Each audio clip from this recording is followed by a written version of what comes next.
Hello, I am Mayor Cecilia Taylor, and welcome to the City Council's January 9th special and regular City Council meeting. This is a hybrid meeting with City Council, city staff, and members of the public participating in City Council chambers. Roll call. I would like to first introduce City Council members and staff present. City Council Member Maria Dorr, Betsy Nash, and Jen Willison. Vice Mayor Drew Combs is participating remotely under Assembly Bill 2449, Just Cause. Vice Mayor Combs, can you please provide a general description of the circumstances related to the use of AB 2449? Thank you. It's an illness.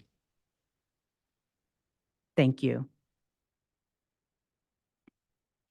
In accordance with Governance Code 54953B2A, when one or more city council members participates remotely, agenda items requiring action will be voted on using roll call. This evening, the roll call vote will be taken in alphabetical order based on first names. Now, I'd like to introduce staff present: City Manager Justin Murphy, Assistant City Manager Stephen Stolte, City Attorney Nira Doherty, and City Clerk Judy Herron. City Clerk Herron, would you please provide instructions to the City Council and members of the public on how the meeting will proceed? Yes, thank you, Mayor Taylor. And again, echoing a welcome to our January 9th special and regular City Council meeting. For members of the public who wish to provide comment on an item on tonight's agenda, after the mayor calls for public comment on that item, if you are participating virtually, we'll ask that you engage that hand feature in the bottom of your screen. If you're calling in from a landline or a cell phone, you can press *9 at that time. I would also like to note that we are currently recruiting for 2 vacancies on our library commission. So if you are interested, please pop online to menlopark.gov/commissions, or you can come to City Hall at 701 Laurel Street for an application. That concludes my introductions at this time. Mayor Taylor, you may continue. Thank you, City Clerk Herron. Item C, Agenda Review. Agenda Review provides advance notice to members of the public and city staff of any modifications to the agenda order and any requests from City Council members under City Council member reports. Staff has requested reordering the agenda, bringing item K1, Planning Commission interviews, before item J1, Parks and Rec Commission appointments, as there are appointments who applied for both commissions. Does the City Council wish to pull any items from the consent calendar or informational items for discussion to be heard after the last regular business item? Thank you. Item D, closed session. City Clerk Herron, please call for public comment for closed session items for D1 through D3. Thank you, Mayor Taylor. So at this time, if any member of the public wishes to provide comment on item D1, anticipated litigation, D2, existing litigation, or D3, anticipated litigation, if you are participating virtually, please engage that hand feature in the bottom of your screen. Calling in from a landline or a cell phone, please press *9 now. And this will be the final call for public comment on our closed session items D1 through D3. Seeing no hands or cards, Mayor Taylor, you may continue. Thank you, City Clerk Herron. And at this time, we will adjourn to closed session. The City Council will adjourn this meeting and reconvene in closed session. We will reconvene the regular meeting no later than 6 p.m. in anticipation of reconvening no later than 6:30 p.m. No earlier, it says no later. Thank you.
Okay. Having our city council back at our in-person dais, Mayor Taylor, you may recall the meeting to order. Thank you, City Clerk Herron. And bringing it back to the dais, I just wanted to let you know that Vice Mayor Combs will be absent the remainder of the meeting. And we are on item F or G, City Clerk Herron. We've recalled to order. Roll call is the same with Vice Mayor Combs absent. So you can go to item G. Thank you. I would like to introduce the city attorney, Nira Doherty, for a report from closed session, if there's any. Oh, she's not here.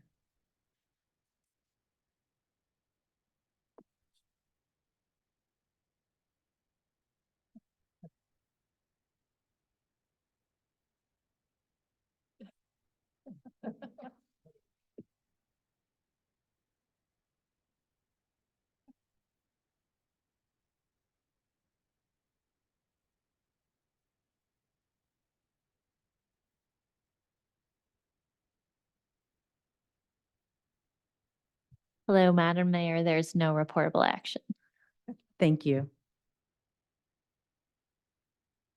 The next item is public comment. Under public comment, the public may address the city council on any subject not listed on the agenda. Each speaker may address the city council once under public comment for a limit of 3 minutes. You are not required to provide your name or city of residence, but it is helpful. The city council cannot act on items not listed on the agenda, and therefore the city council cannot respond to non-agenda items or issues brought up under public comment, other than to provide general information.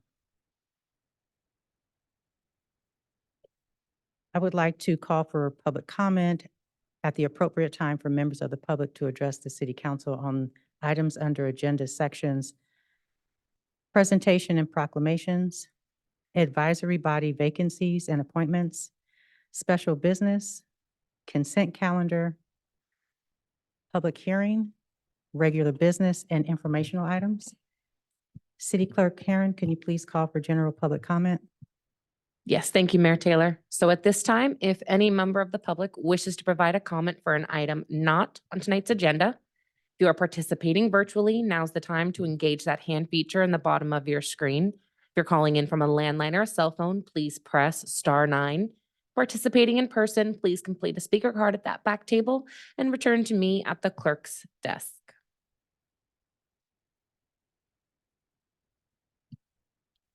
Okay.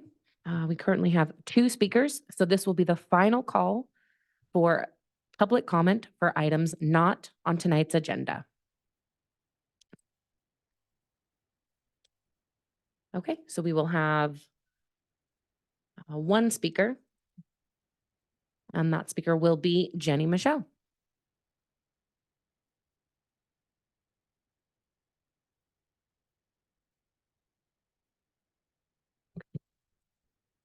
Dear Dias and staff, I'm Jenny Michelle, D3 resident, personal comments. I have a sign that reads, "Don't speak unless you can improve the silence." With that, welcome year 2024, year of the electric train. Yeah. Our Goldilocks planet kicked off the year with a 7.6 earthquake in Japan, including tsunami waves. Did you see that Italy saluting on Sunday? #yikes. I'd like to match that stark tone with a public declaration. I, Jennifer Michelle, a white woman, part Scot, who arrived on these lands after 1752, do solemnly swear to feel uncomfortable in 2024 with my advocacy by relinquishing my white solidarity, including my white silence, which leads to my white social capital. I've started documenting the harm I've caused others in addition to my family members. As a contingency gal, my assumption is that the dictator on day 1 will win in November and that this is the end. Let's mourn and question ourselves in advance to prep. For me, white supremacy is about a power structure or manufactured dominance over others, any other. By design, it can be difficult to see if untrained, like narcissism or coercive control. Either unspoken or whistle-type communication is used. My mother taught me how not to talk about it and how to maneuver it. I remember in my 20s thinking, wow, sometimes I get so lucky. Nope, I was white trained by my white Christian Republican mother who got caught for embezzling from her friends slash clients as a CPA in the 90s. Does the city have to plan to address families like mine? Or how do we know people are not saluting like in Italy? Taking it further, thanks SCOTUS for Idaho, women are now subjugated in the United States as of 2024. We don't have authority over our own bodies and lives. Women are forced to term pregnancy, especially in the case of morality. Many white men I know are sick by being dangerously entitled, chronic harassers, violent, and lacking basic developmental needs by their parents. Get your explodey paint away from my blank canvas and stop trying to manufacture leverage over me. Gross. Morality is the distraction. No one has clean hands. Does the city have a plan to house our displaced families living in other states hostile to uterus owners, or see us as walking free of charge human factories? What's the city doing to assist our residents who were displaced and forced into these situations? Are they in danger now because they fled Menlo? Do we have liability to mitigate there? How is the city addressing white supremacy in our backyard and/or the harm we've placed our old residents in because we've failed the last 5 housing elements? See the pathway? Thank you.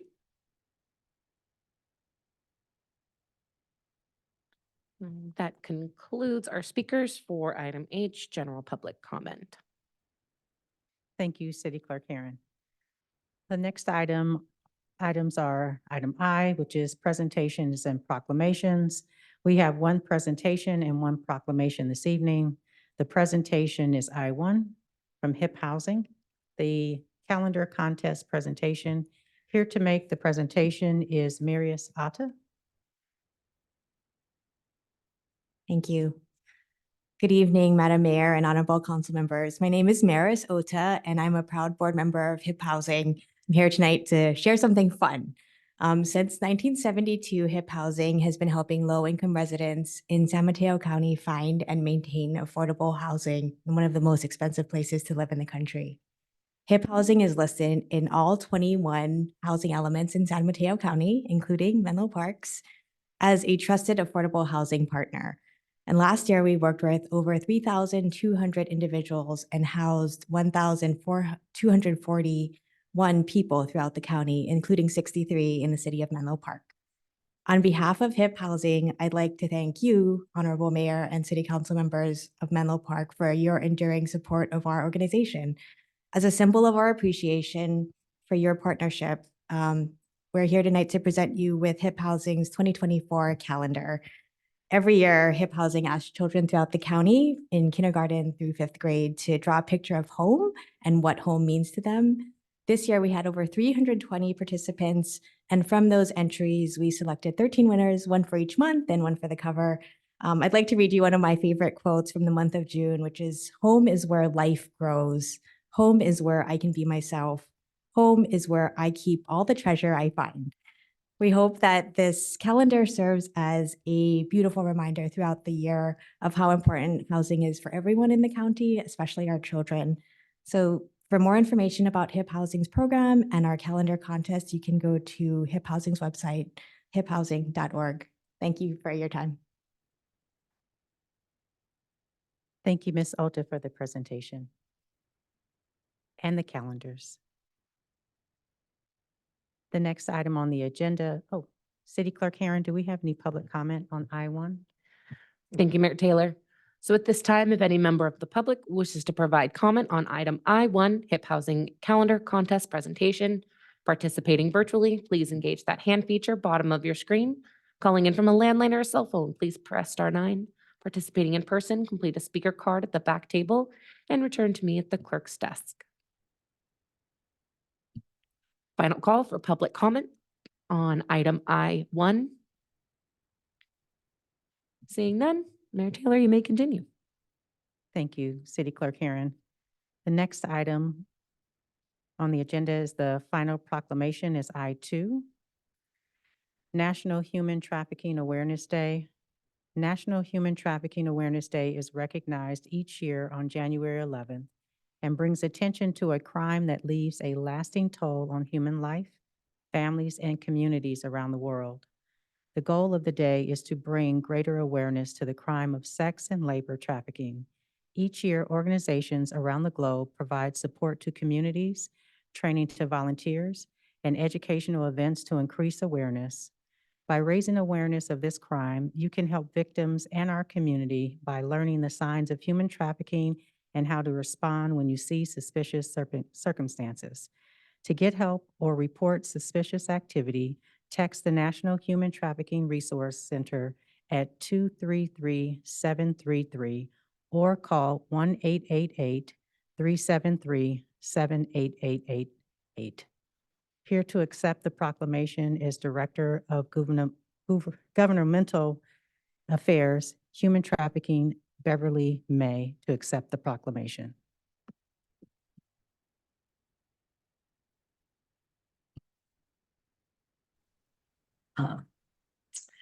Good evening, Mayor Taylor and council members. Thank you for issuing this proclamation, bringing the crime of human trafficking to the public's attention.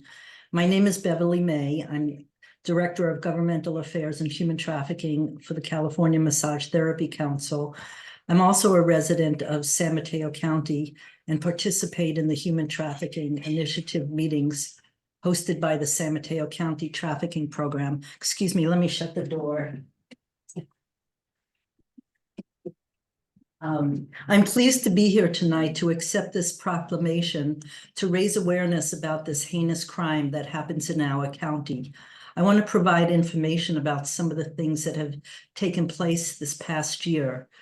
The largest labor trafficking case prosecuted at the state level in California is a case from San Mateo County. In February 2023, the San Mateo County Superior Court sentenced 4 members of the Gamos family. Excuse me, let me ask my husband to turn the music. James, can you turn it down a little bit? I am so sorry. In February 2023, the San Mateo County Superior Court sentenced 4 members of the Gamos family, owners of Rainbow Bright, an adult residential and childcare business with facilities in Daly City and other San Mateo counties, to multiple years in state prison following their convictions for human trafficking and for stealing from and otherwise mistreating dozens of employees for over a decade. The Gamos family specifically targeted members of the Filipino community for exploitation. As you may know, the vulnerabilities in the immigrant communities make them targets for labor trafficking and other forms of labor exploitation. In another example, just last month in December 2023, a 48-year-old East Palo Alto man was convicted of human trafficking and pimping a woman from this county. The trafficker was captured in a sting operation conducted by the Redwood City Police Department. How large is this problem? Since most victims don't self-identify, it's difficult to measure. However, in 2021, the San Mateo County Human Trafficking Program conducted a voluntary assessment of local agencies and organizations who identified 300 trafficking victims in 2020 alone, with some connection to San Mateo County. That's an average of over 23 victims per month. The San Mateo Human Trafficking Program works to strengthen the response to trafficking countywide.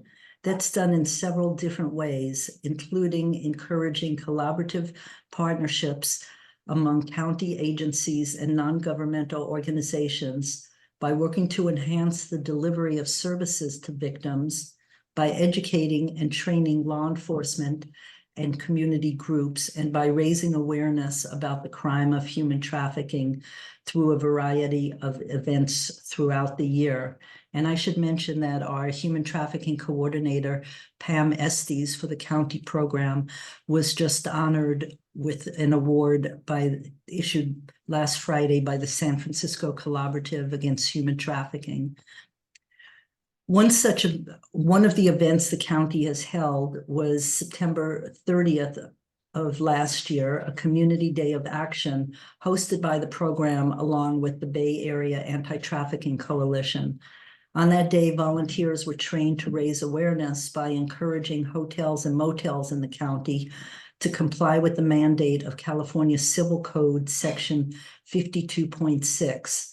This statute requires all hotels, motels, and bed and breakfast inns to display a poster notifying the public that help and resources are available to victims of human trafficking. 46 community volunteers participated. As a result, by the end of December, 100% of the 152 hotels, motels, and bed and breakfast inns in San Mateo County had been personally visited and provided with a copy of the required poster, along with additional information for training for hotel staff on how to be aware of and respond to instances of human trafficking. Of the 9 hotels and motels in Menlo Park, 3 of the 9 were displaying the required notice. 7 of the 9 were training employees as required by law. A notable step towards prevention with youth that occurred in 2023 was that the East Palo Alto City Council passed an ordinance requiring all youth service agencies to receive training about human trafficking. This training was carried out this summer before the busy youth summer camp season. To contact the Human Trafficking Program with any questions, to request training for your agency or organization, or to get more involved in the anti-trafficking movement, citizens of Menlo Park can email stophumantrafficking@smcgov.org. Thank you for helping to raise awareness by issuing this proclamation, and thank you for inviting me to be here tonight. And thank you also for your consideration and your time. Thank you, Ms. for really appreciate the information that you've provided, and just wanted to follow up to see if any other council members wanted to provide some information. All right. Thank you so much for being here. Thank you. Have a good evening.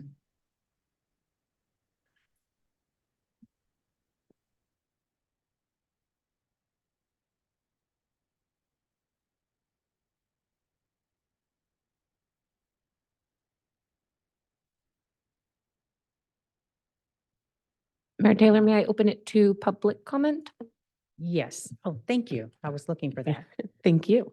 So at this time, if any member of the public wishes to provide comment on agenda item I2, Proclamation, National Human Trafficking Awareness Day. If you are participating virtually, please engage that hand feature in the bottom of your screen. Calling in from a landline or a cell phone, please press *9. If participating in person, please complete a speaker card at the back table and return to me at the clerk's desk. Final call for public comment on agenda item I2.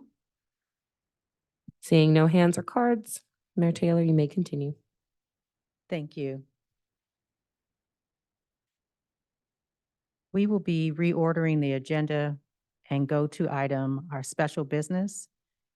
Our special business this evening are interviews of our Planning Commission applicants. No action will be taken at this meeting, and appointments are scheduled for January 23rd. Ms. Herron, do we have any public comment on this item? Thank you, Mayor Taylor. So at this time, if any member of the public wishes to provide comment on agenda item K1, interviews of Planning Commission applicants participating virtually, please engage that hand feature bottom of your screen. If you are calling from a landline or a cell phone, please press *9. If you are in person, please complete a speaker card at that back table and return to me at the clerk's desk.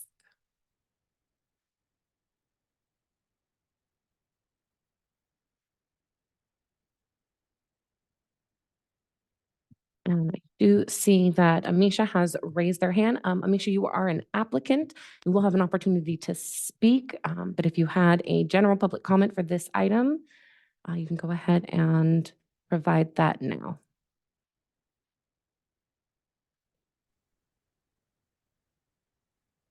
Good evening. Can you hear me? Yes, we can. Hi, so is this the part where I kind of introduce myself or is that later on? No, we haven't gotten to the interviews just yet. We're taking Okay, general then, public then comment. I do not have a public comment. Thank you so much. Thank you. Okay, so this will be the final call for public comment on our planning commission interview item. All right, seeing no hands or cards. Mayor Taylor, if you'd like, I can provide the city council with the process of how we plan on doing our interviews today. Yes, please. Thank you. So before the city council is the interviews of our planning commission applicants. We had a total of 4 applicants. Each of the applicants were asked to prepare a statement of interest to prepare or to present to the city council. I will be calling each of the applicants one at a time, alphabetically by last name. They will then provide their statement to the city council. The city council will then have the opportunity to ask any follow-up questions of each of the applicants. Is there any questions from our city council this time? Okay. I would like to mention that Jessica Bealey was here earlier this evening, but was unable to stay until this hour for the interviews. So I will go to our next applicant, which is David Polak. And hi, David. Yeah, you actually go right up to the podium. Yes, thank you. And make my statement? No? Okay, thank you.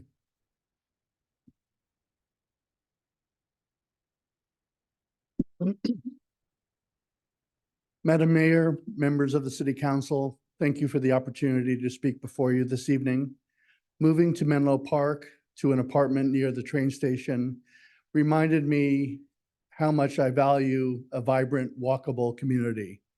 Having previously been a homeowner for 20 years, working for the high school district, being active in school funding issues and safe routes to school, and as a board member of a nonprofit at the intersection of mental health and homelessness in the county, provides me with a wide range of experiences and perspectives to draw from in reviewing projects coming before the commission.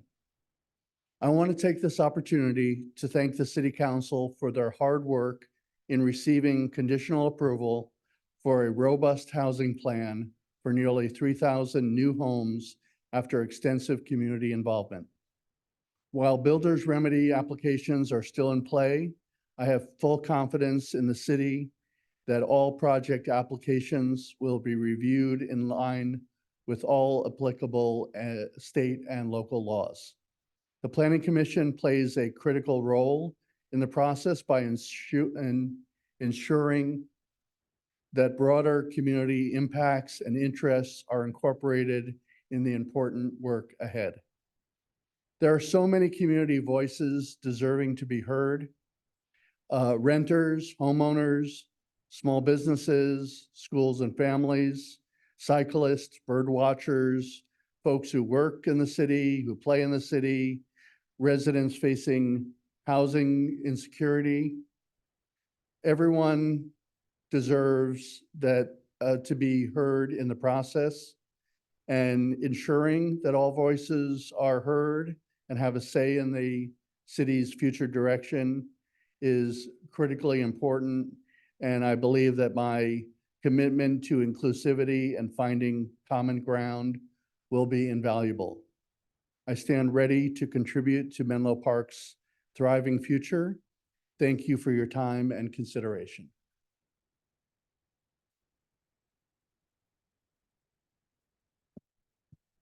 Thank you, Mr. Pollock, for that introduction, and I'll look to my colleagues to see if you have follow-up questions.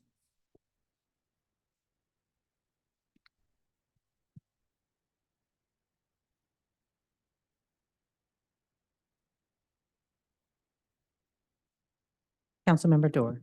Thank you. I'm happy to ask one of our first questions. Thank you so much for your introduction.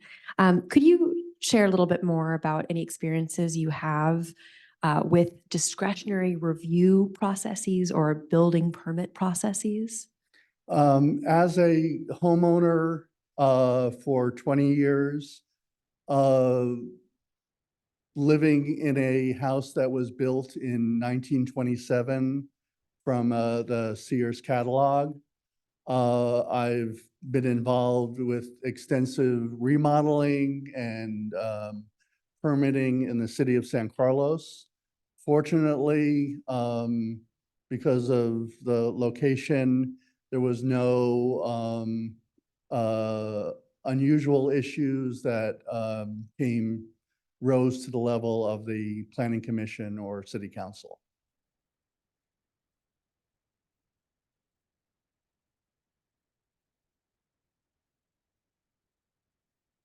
Councilmember Dorr, do you have any other questions? Sure. I'm curious if others, yeah. Councilmember Nash. Councilmember Nash? Thank you for your, the information you've been providing. What is your understanding of the time requirements and scheduling of the planning commission?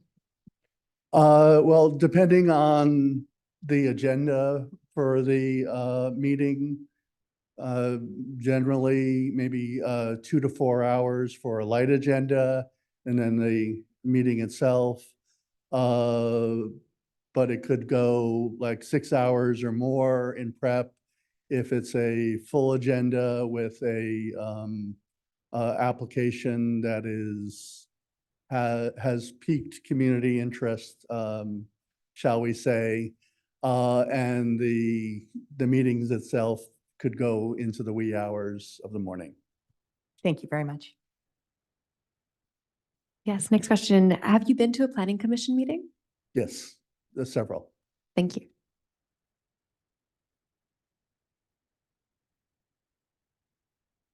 I'll take the next question. What is the general plan and what is its relationship to the zoning ordinance? Well, the general plan, which, is reviewed and updated, I believe, every 10 years, is defining pretty much all of the, zoning and, planning and, main design requirements, for everything in the city. And then on top of the general plans, there are specific plans and exact plans depending on like a neighborhood. And then like you did for the housing element, updated the general plan as needed to be in compliance with the state housing element. Thank you. Councilmember Dorr? Yes, I'm curious, what would you hope to achieve with your colleagues on the planning commission if you were to step into this role? Well, that we live in very interesting times in planning and development, especially around housing in the community. And there's going to be a lot of change. But the most important thing to keep in mind is that there are so many different stakeholders that one needs, that need a voice in the process. And to be as inclusive as possible, not just focusing on, dare I say, the like longtime homeowners, but also keep weighing the interests of renters and the cyclists and bird watchers, businesses, et cetera, as well as consideration of traditionally underserved communities and make sure that everyone has a seat at the table.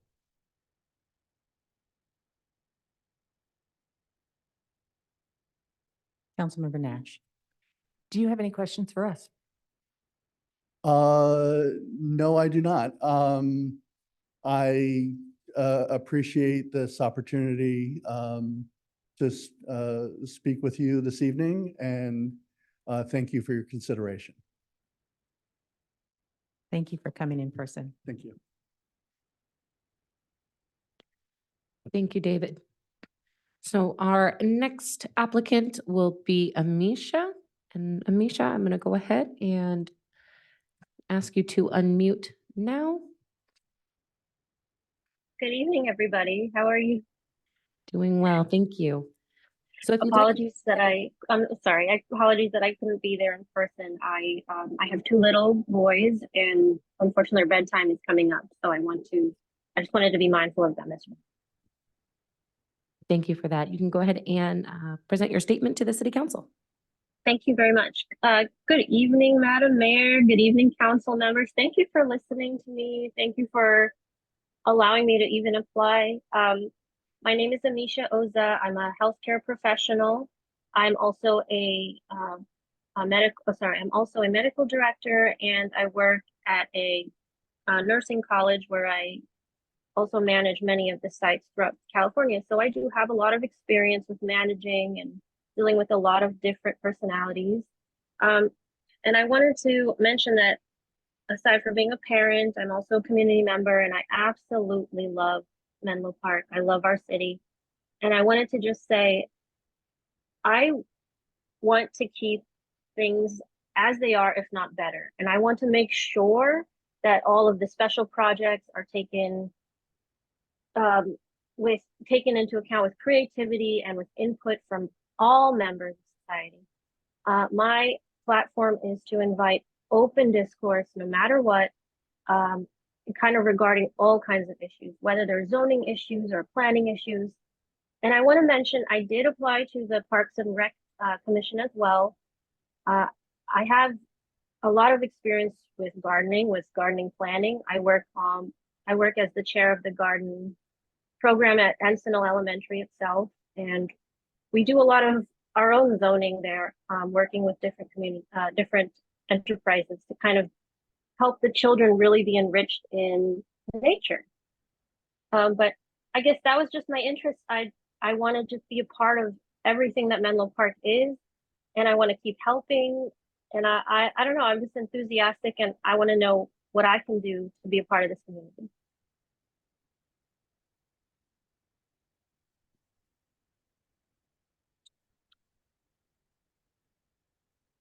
Would you like me to speak more on the Parks and Rec or on the zoning commission? Or sorry, the planning commission?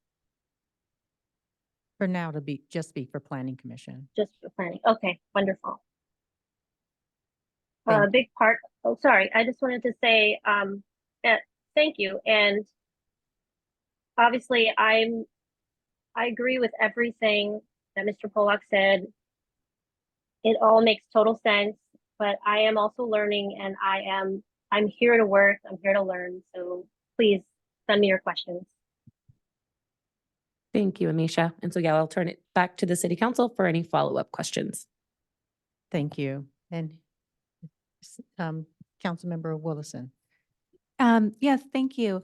What is your understanding of land use and zoning and your interest in these topics?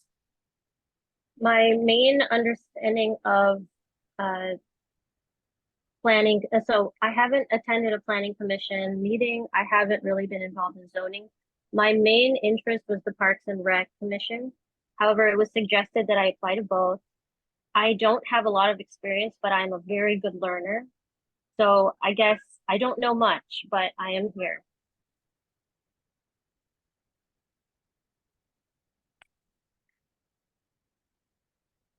I'm sorry. I feel like I'm embarrassing myself, but I just wanted you to know not at that. all. We Okay. people coming and being interested in serving their government, and people come in at different levels of experience. So I think Councilmember Nash or Mayor Taylor, sorry. I'll turn it over. Councilmember Nash, go ahead. So yes, thank you so much for your interest in the city and your enthusiasm about it. I was curious if, what is your understanding of the time commitment for the Planning Commission?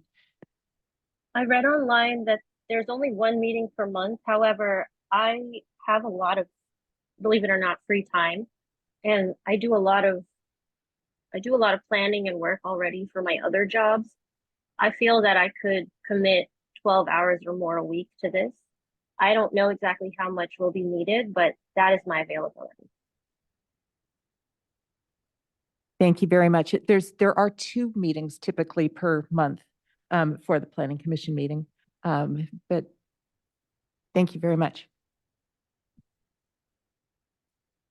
I'll take the next question, and that is, describe your understanding of the responsibilities of the Planning Commission and how your personal, community, or professional experience relates to these responsibilities.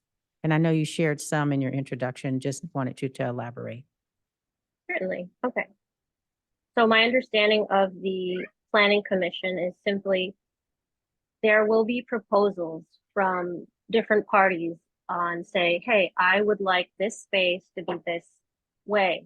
And then it's up to us as the council to get all of the information and kind of decide, okay, is this fair? Is this ethical? Is this legal? Will everyone in this decision be happy with it? That's my basic understanding of how zoning and planning works. I myself, so I am not just a regional manager for my college, but I'm also a professor. And I spend a lot of time sitting one-on-one with different people and just listening to their stories, their needs, and kind of, how I can best help them with whatever skills I have. So I feel like a big part of it is listening to needs and just applying it. And then, of course, I'm brushing up on the laws as they are so that I understand exactly, okay, this is the law, this is what's needed. And this is my expertise and ability to communicate and how I can come to kind of a good resolution here. Thank you. And I have one follow-up question. And that is, please tell us your views of the Planning Commission's relationship with the City Council and the Commission's relationship with the city staff.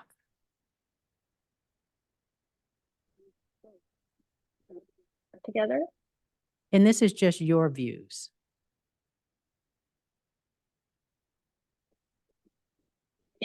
Kind of recommends things to the city council, and then the city council is the one who makes the ultimate decision. So it would be, so we would gain all the information, we would make decisions, and then present that to you to kind of make bigger decisions.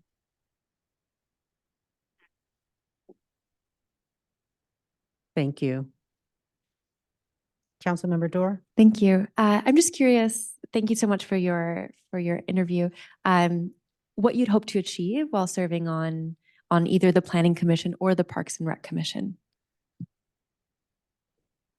Yeah, I just want to be of service to my community. I feel like I have the time, I have the patience, the communication ability, and I have the organization ability. I feel like I've always been involved in outreach, always been involved in community service. I feel like I could make a difference if there was a gap. If there was something needed, I feel like I could bring myself to it and my humanity to it to kind of make sure that everyone was heard if say that was something that you were looking for.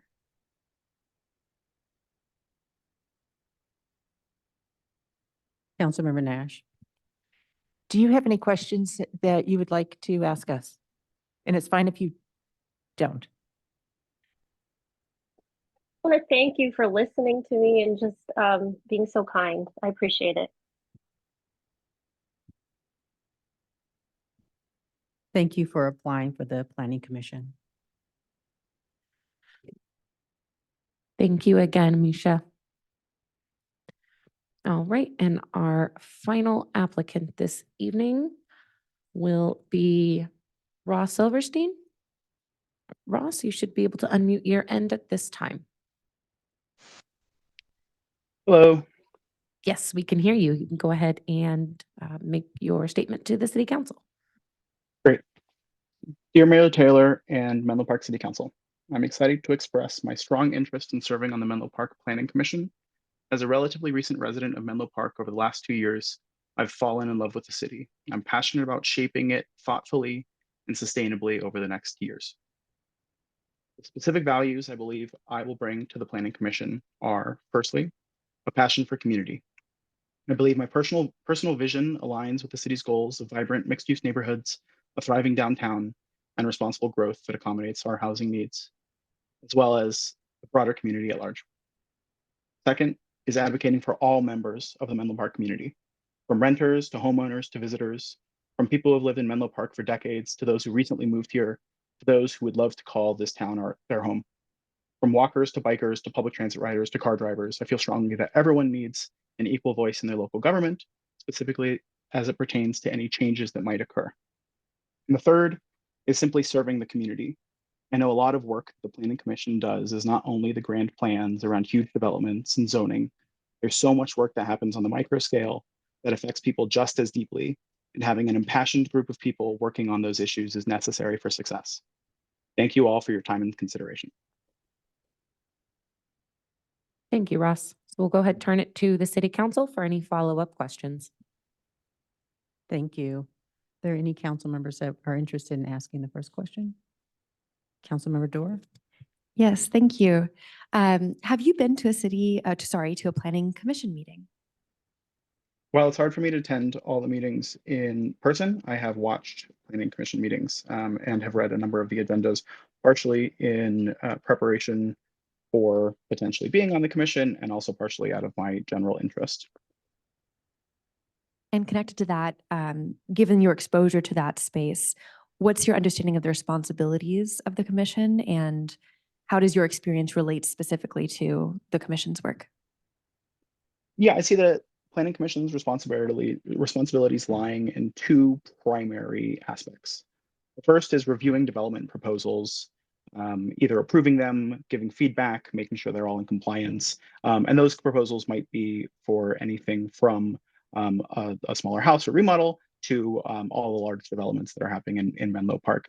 The second aspect would be as an advisory body towards the City Council on anything around our broader zoning, housing permits, the kind of more macro level issues that pertain to broader planning and our city's general plan. And sorry, the second part of your question was how my experience might help in that regard. Currently, as I believe most of you on the City Council know, I'm currently on the Complete Streets Commission for Menlo Park, which is also an advisory body. I've absolutely loved my time there and can't wait to continue serving Menlo Park local government as much as I can, be it on that commission or on planning. I think my experience on that commission has just been invaluable, interacting with the City Council, interacting with city staff, and the other commissioners. And I think that if that dynamic were to continue on the Planning Commission, it would just be a pleasure to continue to serve in that regard.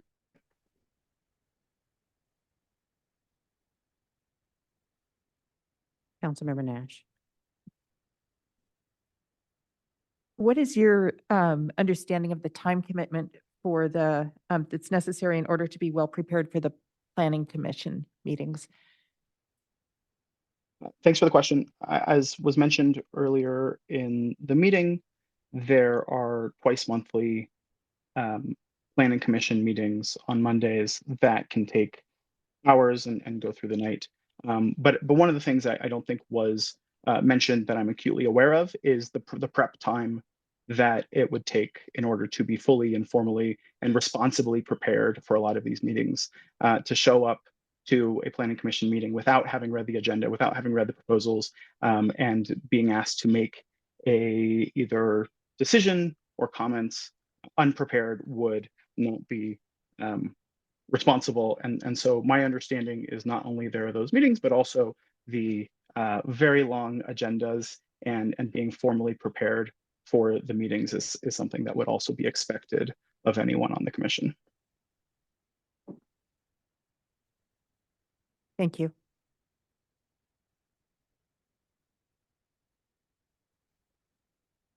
Are there any other questions from council? Councilmember Dorr?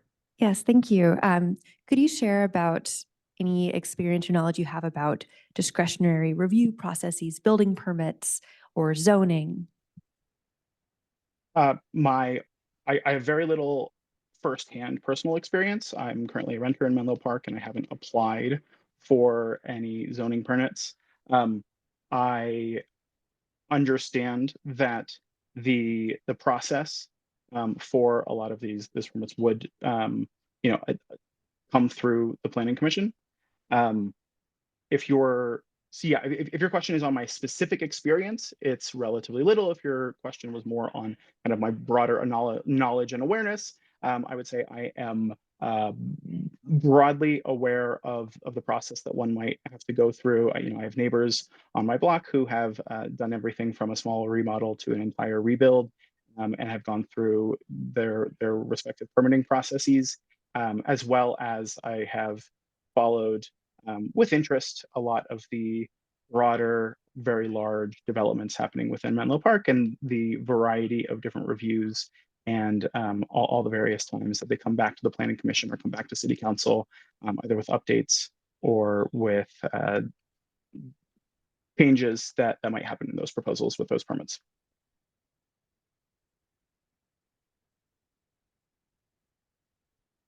Thank you. Another question. What would you hope to achieve on the Planning Commission? Excellent question. I would say first and foremost, what I would hope to achieve is just continuing to foster the sense of belonging that I currently feel in Menlo Park, continuing to feel like I have ownership in the community and that I'm able to take this role responsibly and seriously in order to serve the requirements of Menlo Park. And I know that the Planning Commission, more than most of the commissions in Menlo Park, has some very strict requirements or ordinances are laws, and making sure that I take that responsibility seriously is something I hope to achieve. In terms of some of the more broad development related questions and concerns that have come up within Menlo Park over the last many years and will continue to occur over the next, I would say one of my specific passions, which I would love to be able to figure out a way to expand in Menlo Park, is the notion around mixed use neighborhoods, and to give everyone in every neighborhood the opportunity to walk or bike to their local cafe or grocery store or restaurant, and not necessarily having explicitly siloed areas to say you have to live here and work here and shop here, and kind of and obviously our current zoning is not as rigid as I just described, but continue to moving the town in the direction of having a neighborhood that might stand for itself and be able to foster that sense of community within any given neighborhood, as opposed to needing to leave that in order to do your shopping, for example.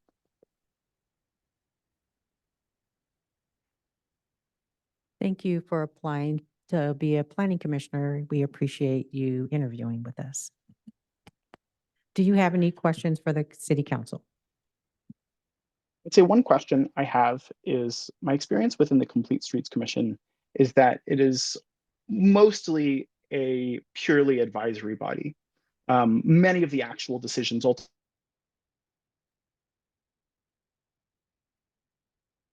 Ross, it looks like we might have lost your audio.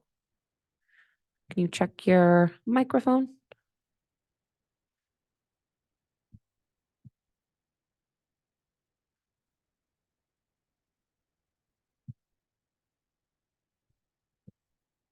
Again, Ross, it looks like we might have lost your audio.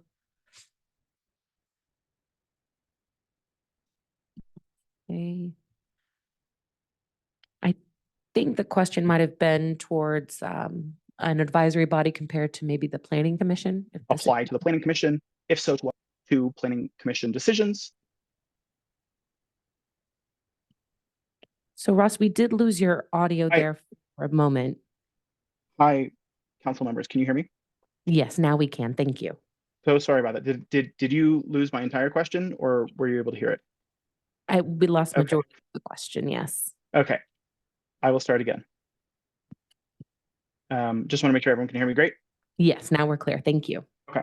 So my experience within the Complete Streets Commission has been that it is, for the most part, a purely advisory body where most of the ultimate decisions around our streets happen by the city council. And that makes sense, as the city council is an elected body or elected official as opposed to an advisory body. My question is, does that same relationship apply with the planning commission? Are there certain decisions that the city council defers to the planning commission to ultimately decide? If so, what are the types of either decisions or resolutions that would be truly fall on the shoulders of the planning commission versus be more recommendations up to the city council, and how does that get figured out?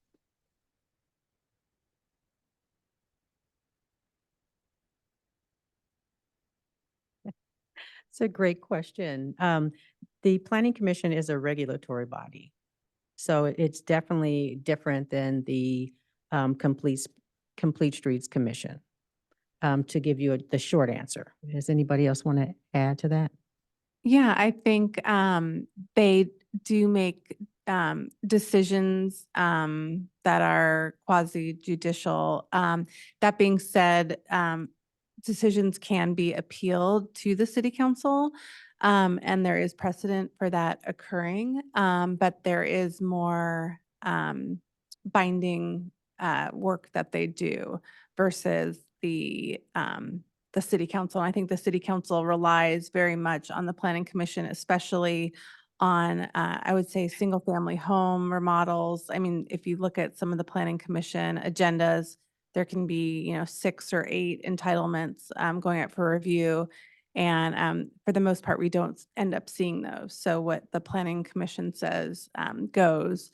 It's more on the very larger projects that I think we take a greater look at for accountability, because at the end of the day, we are the ones who are accountable to the voters. So I hope that helps answer your question.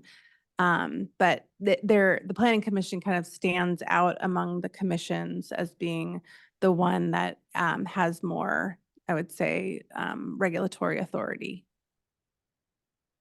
Great, thanks for the thoughtful answer. Thank you.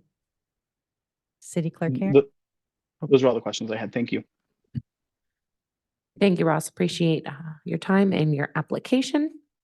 And so that does conclude the interviews at this time.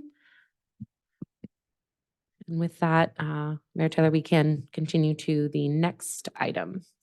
Just as a note, appointments for the Planning Commission are currently scheduled for the January 23rd City Council meeting.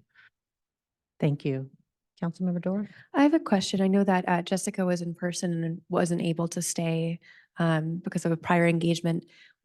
Is there any precedence for us, because we're not making the decision tonight, to allow space at the next council meeting for her to do her interview? Maybe that's a legal question. I don't know.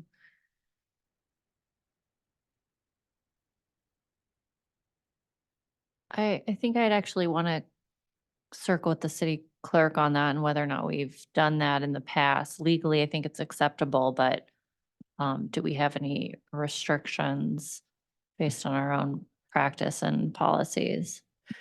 So I did take a look at the commission committee policy. I don't see anything relative to interviewing for the same vacancy at 2 different meetings. Historically, we have not done that.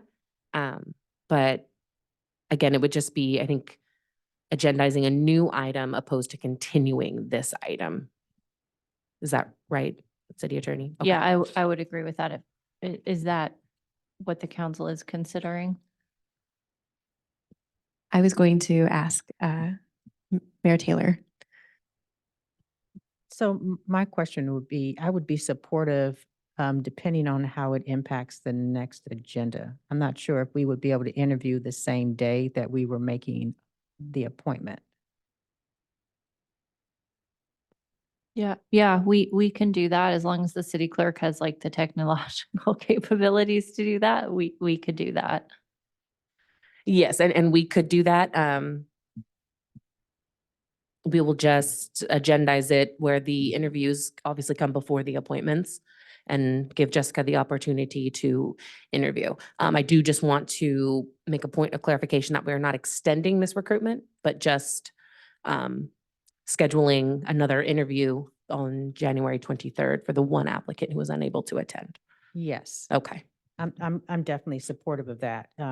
Confirming that Jessica is available. to be here. exactly. Thank you. Yeah, so I will connect with Jessica Beely about a possible interview on January 23rd. If that is a possibility, we will agendize that before Planning Commission appointments, again on January 23rd. Fabulous. Thank you. All right. The next item is J1. Consider applicants and make appointments to fill a vacancy on the Parks and Rec Commission. Here to introduce this item is City Clerk Karen. Thank you, Mayor Taylor. So the item before the City Council this evening is to make appointments to fill one unexpired vacancy on the Park and Recreation Commission. This term would end April 30th of 2027. The city received 3 applicants. All of their applications were included in the agenda packet. And I'm happy to answer any clarifying questions or open it to public comment. Let's open it for public comment. Thank you. Thank you, Mayor Taylor. So at this time, if any member of the public wishes to provide comment on item J1, consider applicants and make an appointment to fill a vacancy on the Park and Recreation Commission. If you are participating virtually, please engage that hand feature in the bottom of your screen. Calling in from a landline or a cell phone, please press *9. Participating in person, you can complete a speaker card at the back table and return it to me at the clerk's desk. And for any of the applicants to the Park and Recreation Commission, now would be the time to engage that hand feature to provide comment on your application if you wanted to. Thank you. This will be the final call for public comment on item J1. We have one speaker, and I would like to invite Amisha Oza.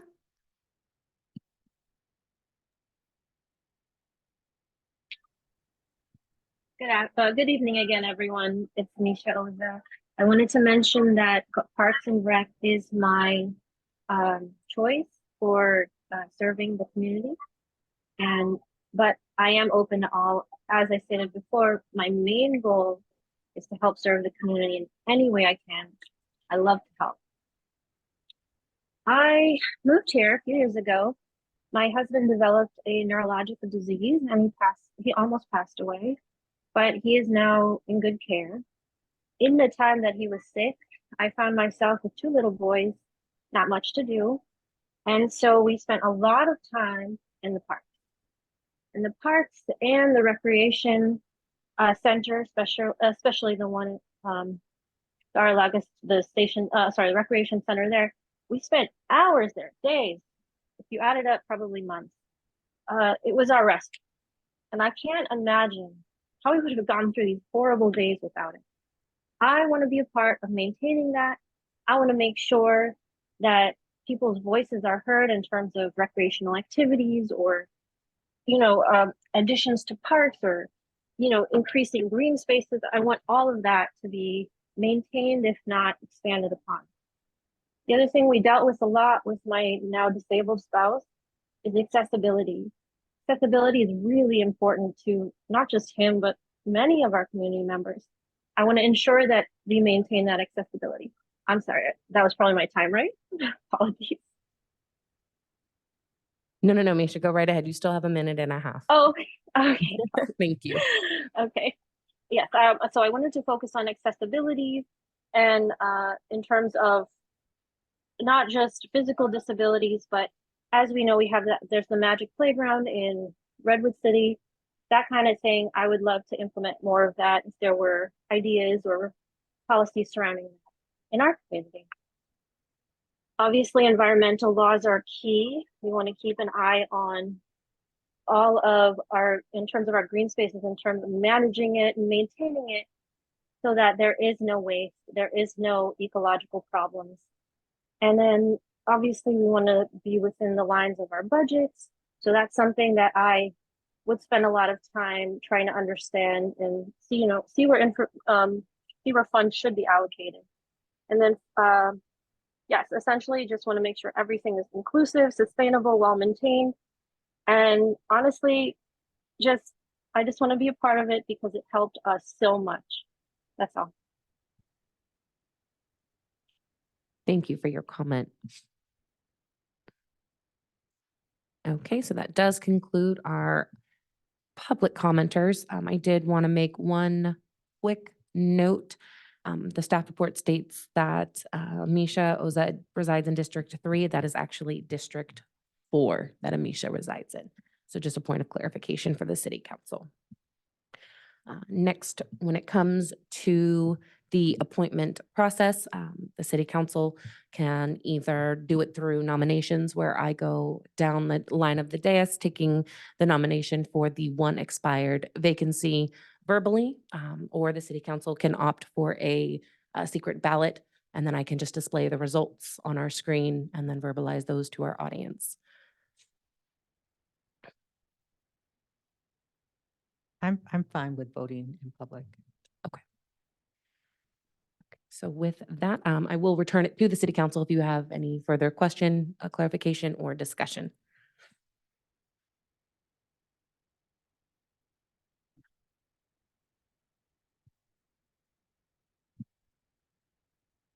Okay. So seeing none, I will be going down the dais by alphabetically commonly used first name. And I will start with City Council Member Nash. Amisha Oza. Thank you. City Council Member Willison.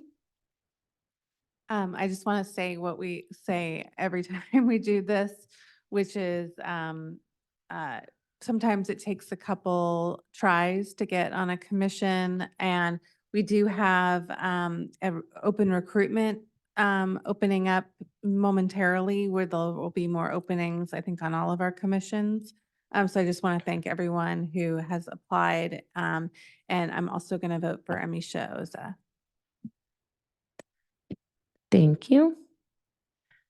Next, I'll go to City Council Member Dower. Amisha Oza. Thank you. And finally, Mayor Taylor. Amisha Oza. Thank you. And with a unanimous vote and by acclamation, the City Council will be appointing Amisha Oza to the unexpired vacancy on the Park and Recreation Commission. Thank you. Thank you, City Clerk Karen, and welcome Amisha to the Parks and Rec Commission.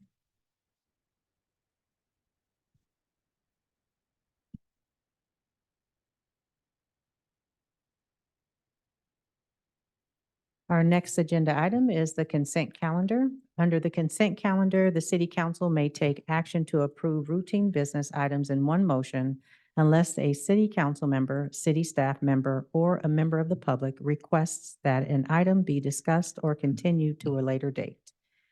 City Clerk Karen, do we have any public comment on this item? Thank you, Mayor Taylor. So at this time, if any member of the public wishes to provide comment on our consent calendar items, L1, City Council meeting minutes, L2, transmittal of the annual report related to citywide impact fees, or L3, the adoption of an ordinance related to the city's master fee schedule. If you are participating virtually, please engage that hand feature bottom of your screen. Calling in from a landline or a cell phone, please press *9. Participating in person, please complete a speaker card and return it to me at the clerk's desk. Final call for public comment on our consent calendar items L1 through L3. Seeing no hands or cards. Mayor Taylor, you may continue. Thank you, City Clerk Karen. And there's no questions from the City Council. Is there a motion and a second?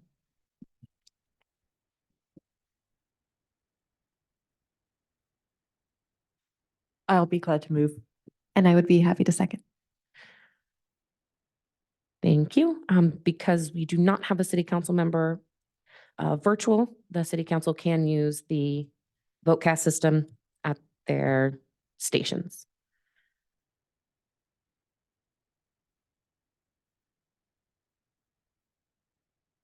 Give me just one moment to capture the motion in a second.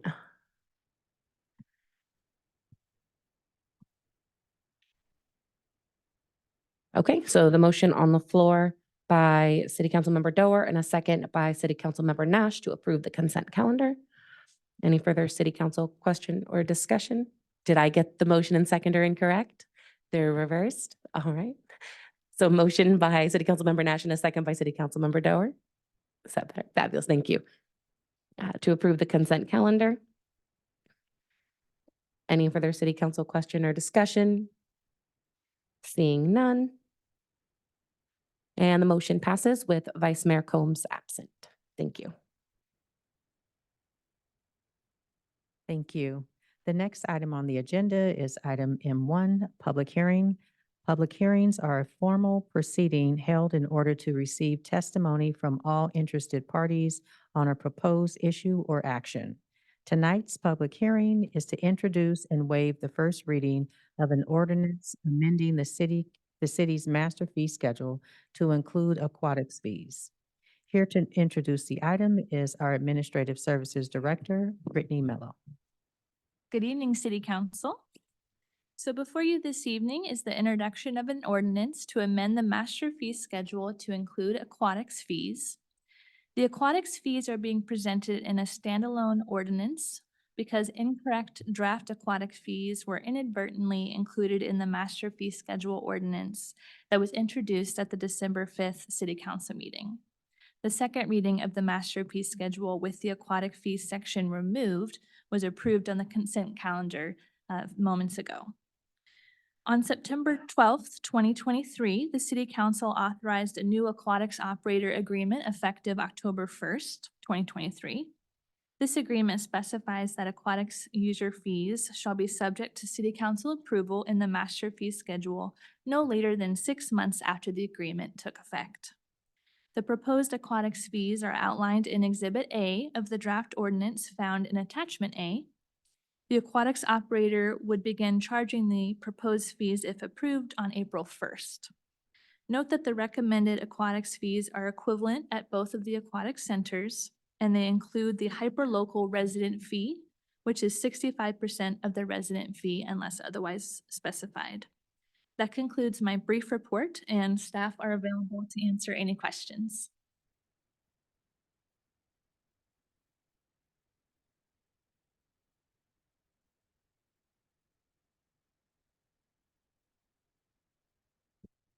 Thank you for the presentation. At this time, I'd like to open up the public hearing for public comment. Thank you, Mayor Taylor. So at this time, if any member of the public wishes to provide comment on our public hearing item M1, introduce and waive the first reading of an ordinance amending the city's master fee schedule to include aquatic fees. If you are participating virtually, please engage that hand feature bottom of your screen. Calling in from a landline or a cell phone, please press *9. Participating in person, complete a speaker card at the back table and return to me at the clerk's desk. I have 2 speakers thus far, so this will be the final call for public comment on our public hearing item M1.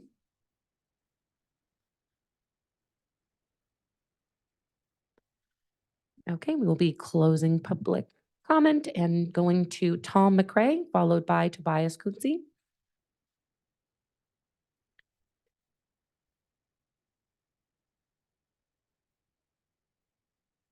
And Tom, before you start, I will pass out the attachment you provided.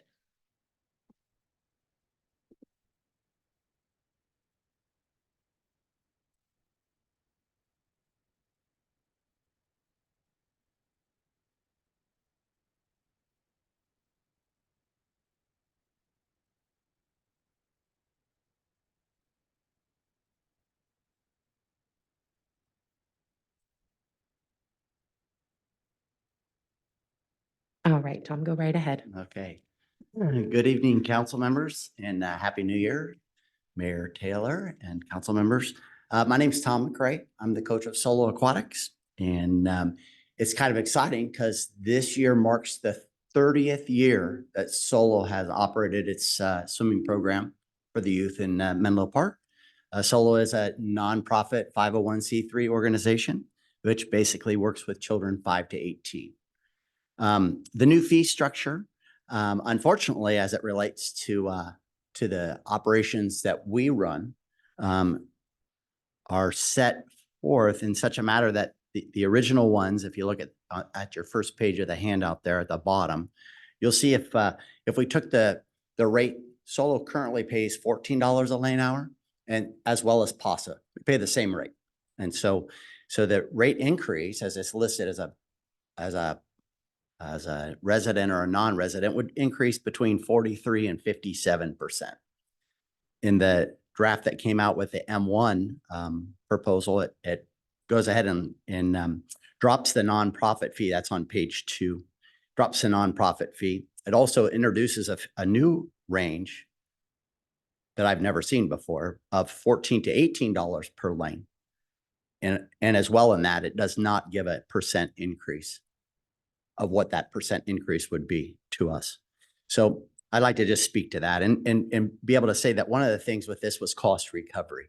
And cost recovery, a current practice for Solo is $168 for a practice is what we pay for the hour and a half of 8 lanes. So to the city, that'd be $1.68.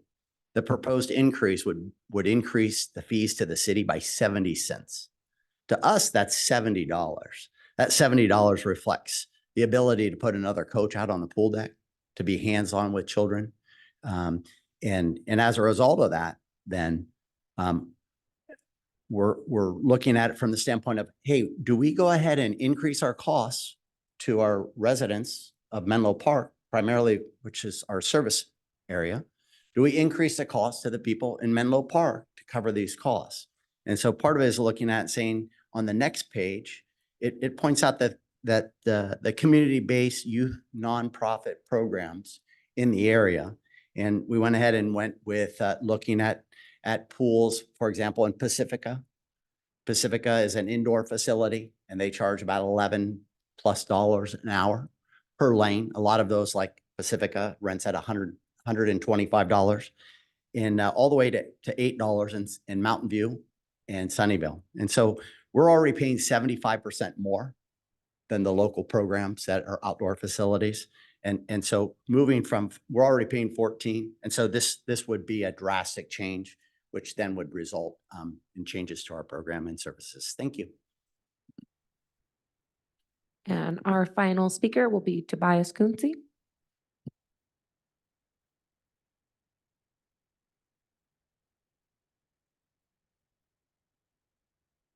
Hello and good evening. And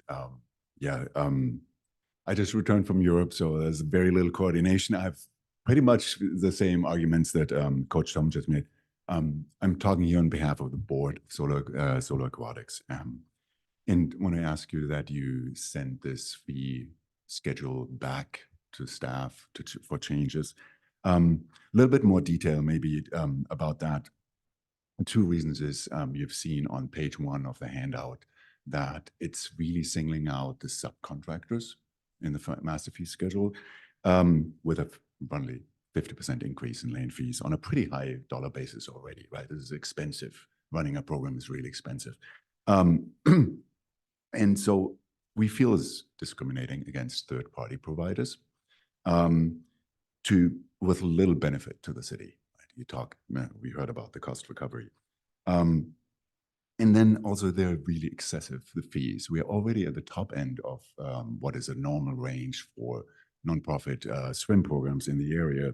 You've seen on page 3 of this handout and the electronic version as well, that municipal pools typically run $6 to $12 per lane hour, right? We had $14. Sequoia High School Union District, if that's the name. Those pools typically run between $11 and $15, right? Anyways, we're at the top range of that, at the top end of that range. And so there's no economic need to increase fees at all for subcontractors. They're already pretty high. And the only effect that it has is ultimately pushing third-party and community programs out of the area. And that I don't think can be in the interest of the city or the community, the wider community. I also am left wondering where that is coming from, because there's no benefit to the city. That money stays with the operator, right? And quick reminder, the way the contract is structured between the city and Team Sheeper is that third-party programming providers compete with Team Sheeper in programming, right? So there's a clear fox in the henhouse situation. That money stays with Sheeper. So I ask you to reconsider or send that fee schedule back. Thank you. Okay, and that concludes our public comment for item M1. Mayor Taylor, you may continue. Thank you. And at this time, we will close the public hearing and take a brief recess. It is 8:34. We will come back at 8:45. So don't need that much time.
Having our city council back at our in-person dais, Mayor Taylor, you may reconvene the meeting.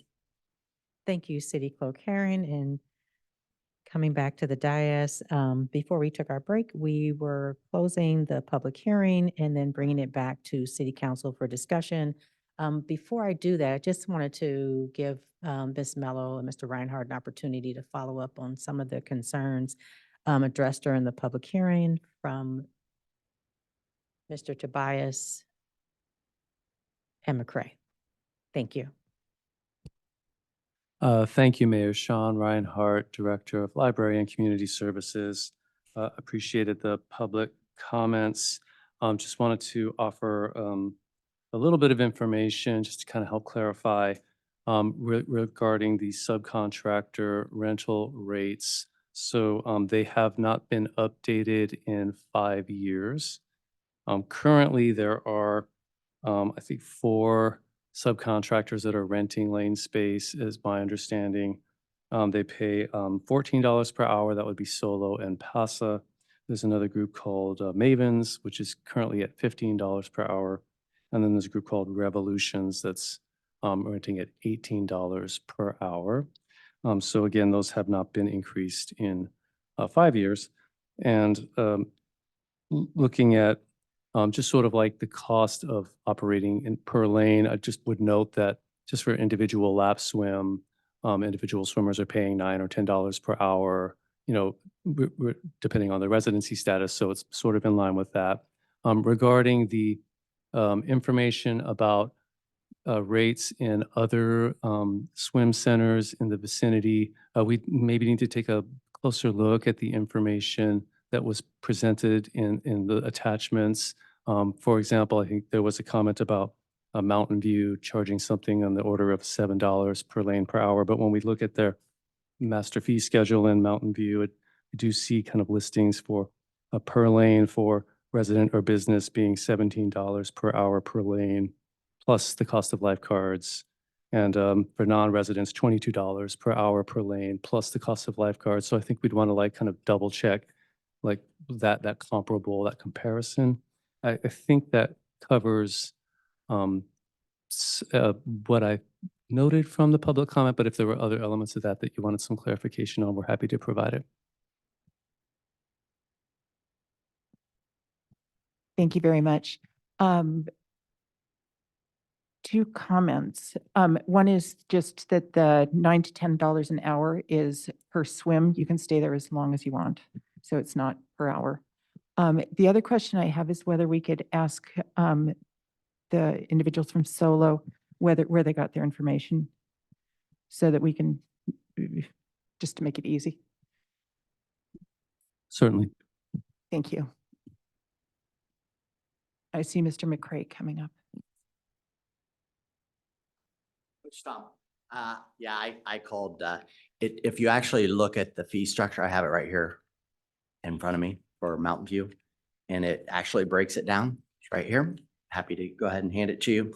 So what you're saying is true, but if you look under the fee schedule on page 30 of their document, it lists Los Altos Mountain View Aquatics, and it lists Eagle Park Pool at $44.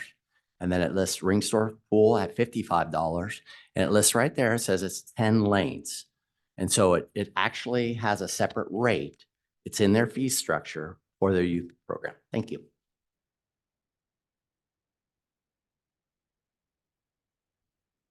Councilmember Dorr? Oh, yes. Oh, I'm sorry. Sure. Councilmember Nash, did you have any other questions? Go ahead. To clarify, so the current rates, the current fees are for subcontractors. I'm still a little bit confused about how there's a subcontractor and the contractor, and then what actually comes back to the city. And the public commenters mentioned something about the recovery rate per lane. And I'm curious if you could explain that a little better, of from this cost and this cost increase, how much of that increase is coming back to the city versus going to the main contractor?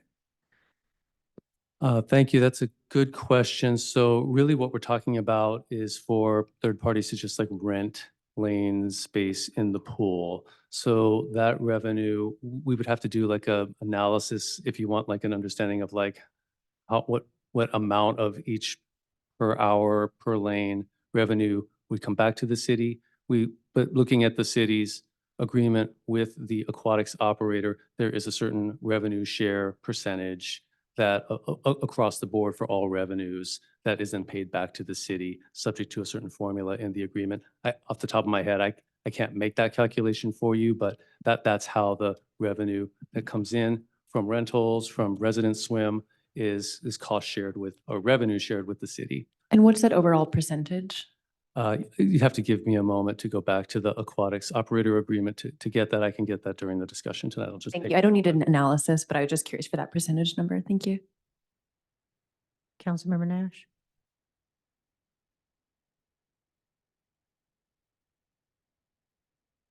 I was going to wait for your answer. I believe that there is no revenue share for the first year of the contract, which we are in.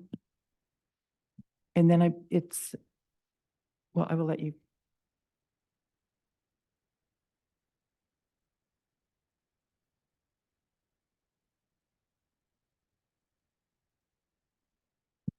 Thank you, Councilmember Nash, Councilmember Dorr for the questions. So I'm now looking at the operator agreement between the city and the aquatics operator. You're correct, Councilmember Nash, that the first 12 months has been waived in recognition of the startup challenges of the new PHCC. So I'll just read this section of the revenue share, a portion of the contract. Accepting the first 12 months of this agreement's term, operator shall annually pay to the city an amount equal to 1% of operators' total resident-based annual gross revenues and 1.35% of total non-resident-based annual gross revenues, or $20,000, whichever is greater. A total, but possible total of 20,000 of only 20,000. Correct. So the percentages, right, of all the revenues, not including the first 12 months, right? There's kind of a waiver period there, is 1% of resident-based revenue and 1.35% of non-resident revenue. So you could apply those percentages to any particular source of revenue, such as subcontractor rental rates, and arrive at what the city's percentage cut would be. Thank you. And you mentioned that this rate hasn't been increased for 5 years. Why not? I really can't say why the rate hadn't been raised for 5 years in the cases of these subcontractors or renters. It may have something to do with the sort of uncertain nature of the operator and city's contract, which had been in various states of flux since the pandemic.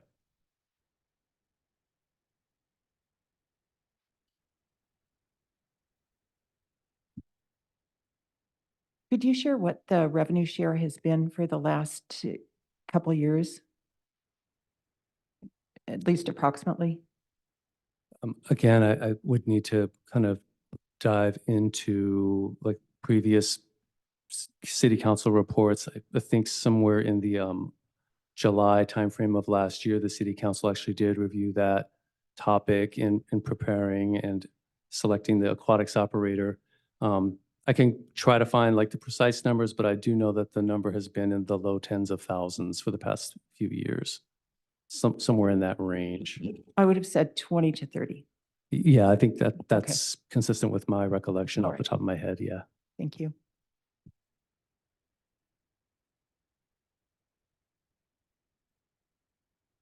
And to just to make sure I'm following this right, I'm looking earlier on the table, things like masters and aquafit, those are classes that are being offered by the main operator that are currently, it says $20 per session. In some cases, the operator is providing them directly. I think in the case of AquaFit, Aqua Wellness, they actually have like a contract, like an instructor who they've hired separately to provide that. Okay, but master is one of the team sheeper classes. Yeah, I believe Team Sheeper operates that directly. Yes. Okay, thank you.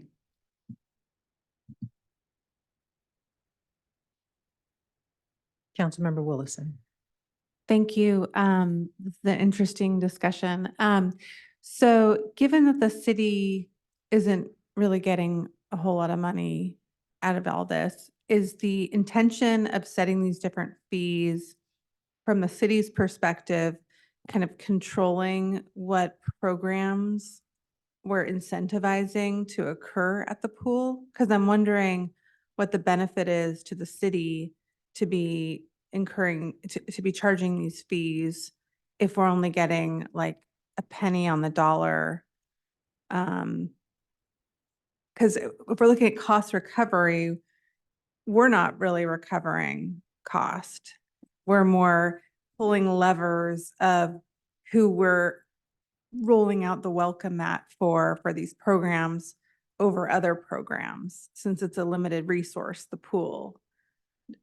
So I'm just wondering, what justification does the city have, or what benefit does the city have in raising, for example, the subcontractor rate? Thank you for that question.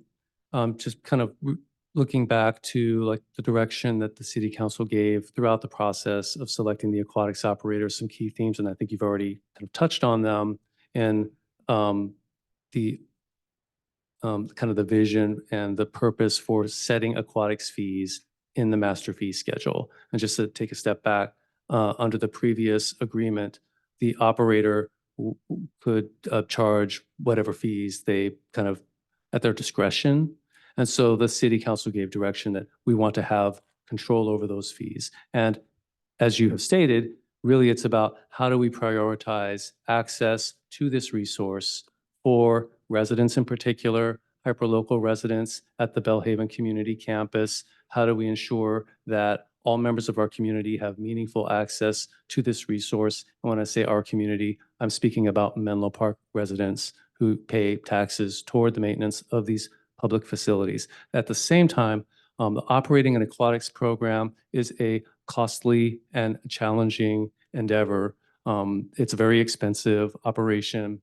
In order to provide the level of service that is envisioned and desired in the community, that's one of the reasons why we did an RFP to find an operator who could operate 7 days per week, keep the fees somewhat reasonable, offer a wide variety of programs. And the city council identified that operator, and they have sort of their business related costs just to operate and provide those services to all residents in the community. And in particular, those hyperlocal residents are residents. So in regard to the subcontractor rental rate, I think the thinking here is that is not as high a priority for lane space as it is for lap swim, for open swim, for residents, for hyperlocal residents. So it's maybe a little bit lower on the priority as we understand it. If there's a desire to go back and speak with the operator about that specific rate, we certainly can take that direction back. But hopefully that answers your question. So what, and I'm not meaning to be crass here, I'm just trying to understand the situation. What obligation do we have to Team Sheeper in our contract? Do we have a minimum amount of fees that we are required to charge? Because now I'm just speaking totally hypothetical. Given that we're only getting a penny on the dollar, I don't understand, like, what incentive do we have to charge a lot on any of these things? And not, is there an expectation or some contractual obligation we have to charge certain fees? That's a great question. I'm glad you're kind of raising this point, which opens the door for me to remind that this is a public-private partnership to provide aquatics services to the residents of Menlo Park. And in that public-private partnership, there is a private operating partner. And so there isn't a requirement in the contract to charge some minimum amount of fees. The city council, if they adopt these fees as set forth in the agreement that needs to happen, then there would be like a maximum. However, if the city council were to say, make all of these programs free or make them extremely low cost, it would greatly reduce the operating revenue that's coming into the program, which the operator uses to pay their staff, to pay their lifeguards, to train them, to provide all of those expenditures associated with operating a safe and high quality aquatics program. So that's sort of one of the incentives to strike the right balance with the fees. Right. And I guess what is not clear to me on how we determine where that balance needs to live, because on the one hand, because if we don't, I get it's a public-private partnership and that Team Sheeper isn't doing this, you know, they need to make a living, and that's totally fair. But I guess the question is, how on the hook are we of providing X dollars of profit for them or gravy for them versus making our programs more cheap, more accessible for our residents? And how do we draw that line? If you look at it like a slide or a spectrum, how do we know where to draw that? Because I can see the incentive that they have in making it more expensive for the subcontractor.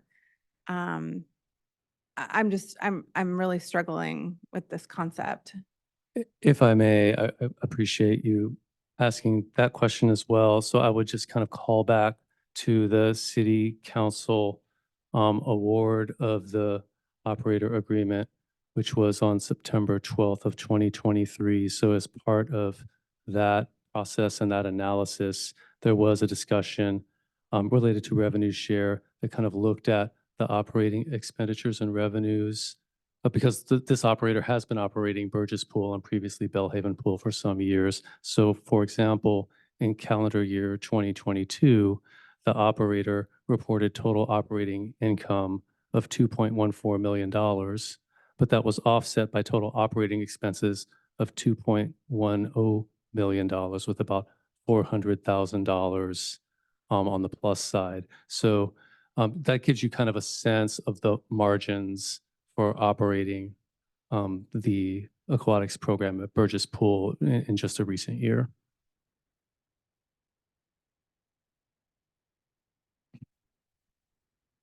Thank you. So the first thing I want to point out is just that the contractor, Team Sheeper, pays nothing for the pool. And in fact, the city does the maintenance, pays for the chemicals, pays for all of the supplies. And so there's these fees go to cover the cost of the lifeguards and the programming, which is valuable to the city. But I think what we're trying to do is figure out how to how to get to a place where residents who are already paying for the building of the pool, and then is it for this continued maintenance and operations, how to get a welcoming, good experience at a reasonable cost for them, considering that they're already paying for, as you very well articulated earlier. And so I guess one of the things, looking at the list, I would like to definitely have reviewed the subcontractor fees and would like some rationale if they are increased, because while they haven't been increased for 5 years, it seems that they, from the information that we've been given, are high for this area. And so to raise them much further seems like it does not benefit our many residents who are part of the program I would also like to see anything where there's a non-resident that has been decreased. And there's a number of them. For example, the lap and open swim per month, the general non-resident has gone from $72 to $71. I'd like to see that maintained so that no non-resident fees are decreased. I think the instruction that we've had from council has been to decrease resident fees and balance that with non-resident fees. So to the extent that we can lower resident fees as we maintain a higher non-resident fee, I would like to see that. And I'd very much like to move, and I think we need to have everyone needs to weigh in. But would like to move so that we are really moving toward reducing resident fees and doing what is needed to balance with the non-resident fees. And I'll wait, see what others. Thank you, Councilmember Nash. I completely agree with you on that. And Councilmember Dorr had a comment. Thank you. I echo in agreement with Mayor Taylor and Councilmember Nash about concerns about how big that increase is all at once.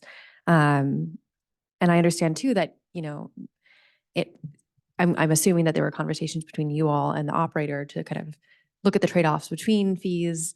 And I appreciate there are trade-offs here and that there's this whole new category that I'm so excited we have for the hyper-local fees.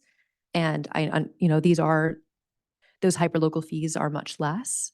And so where there are hyper-local residents taking advantage of these programs, there are maybe reduced profits from those folks. And so understanding that, but I think that the trade-off of thinking about how do we definitely don't decrease non-resident fees. So I agree with that, Councilmember Nash, and also reviewing that subcontractor lane rental.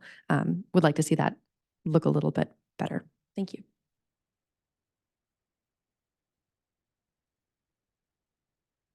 Thank you, Councilmember Dorr and Councilmember Nash, and also Councilmember Willison for your feedback. I'm in support of everything that was stated. Wanted to find out, Mr. Reinhardt, with the list of services, each service may be provided by a different service provider. So it's not just Tim Sheeper providing it, it's also solo. I'm looking at the list that we have here. I'm sorry, Mayor Taylor, could you maybe restate that question? I want to make sure I Yes. understand what you're asking. I'm looking at the list here and it has lap swim, lap and open swim, general residence, then it says masters, then aquafit. I'm wondering when you come back, if you could actually just put in parentheses who's providing the service. My assumption is masters, that's being provided by Sheeper. It's possible that aquafit is being provided by Solo. I don't know. But I'm wondering if you could, at least in the next staff report, add that information. Yes, we can do that. Thank you. Councilmember Nash? Do you know whether any of these various activities are being provided by anyone other than Sheeper? Other than the swim teams? Well, I believe Mavens is women's water polo, and post-college, post-high school, women's water polo. And then Solo and CASA are both kids' swim programs, and I don't know what Revolution is. But please. No, Councilmember Nash, thank you. Actually, I think you've covered some of the main ones that would come to mind. I think we will come back in response to the mayor's very good information request. It's because it sounds like we will be bringing this item back for further discussion. And I think if I could just sort of articulate what maybe the distinction being sought here is which programs at the pool currently or proposed in this list are either provided by Team Sheeper Inc. and its employees, as opposed to contractors or vendors who work under contract with Team Sheeper Inc. versus the third category, which would be like subcontractor or renter, which is a completely separate entity. It's basically just renting lane space. Did I articulate that correctly to your understanding? That's how I kind Yes. of hear that. Super, thank you. Councilmember Nash. Could you explain what is fee-assisted scholarship? This is under swim lessons. Fee-assisted scholarship versus the hyper-local, since the fee-assisted scholarship is also for residents only. Yes, thank you for the opportunity to explain that. So as the council knows, the hyperlocal resident rate applies across the board to any resident who lives within the service area of the Belle Haven Community Campus or programs at the Belle Haven Community Campus. Then the fee-assisted scholarship is an even deeper level of assistance, which would be based on income for folks for whom the hyperlocal resident rate is still too cost prohibitive. And is that available to anyone in the city then? It sounds like. Yes, it'd be a need-based fee. And is based on that income. only for lessons or is that for the lap swimming, open swimming as well? Well, currently what's proposed is that it would be for lessons with the, in fulfillment of one of the directives, which is that every Menlo Park child shall have meaningful access to water safety instruction. Excellent. Is there some way to also provide some fee assistance to residents who would like to open swim or lap swimming and who are unable to pay the fees? In other words, it would be income-based. Yes, it may be possible just through the city's own recreation scholarship program to provide it that way. Thank you. I think you did mention that a few meetings ago.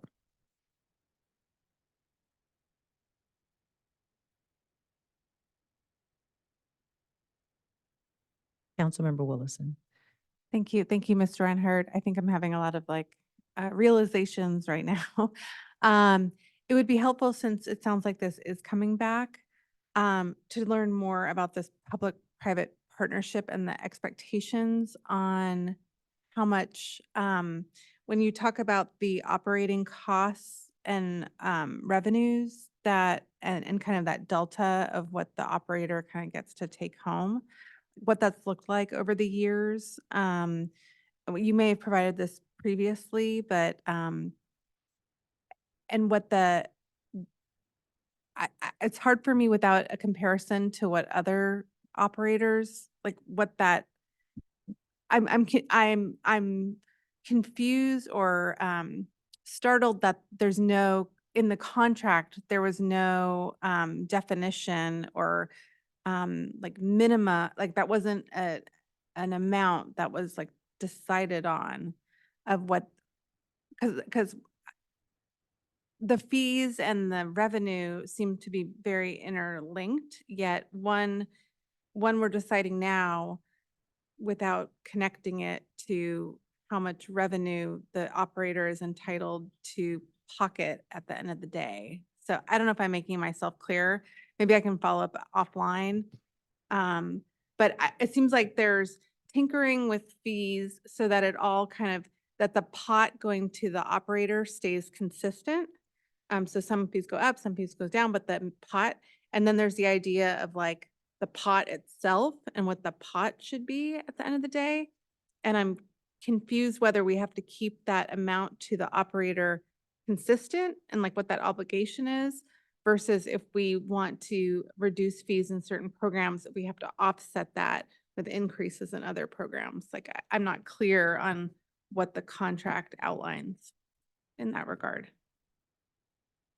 Councilmember Willison, thank you for bringing that up. We can certainly provide a little bit more of some of the past analysis and more current related to your comment here, but just in the moment, I'll just share and remind the city council that in the new current operator agreement, the city council implemented many new controls over just the thing that you're saying. So with more frequent and more in-depth financial reporting, performance reporting directly to the city council on a quarterly basis, on an annual basis, so that the city council can see exactly how these fees are coming in, where they're coming from, as well as the expenditures. In addition, the city council now has complete control over what fees are charged through updates to the master fee schedule. The operator will only be able to charge fees that are set by the city council. So between those two key control mechanisms, the city council will have the ability to greatly influence that pot. So as far as like this first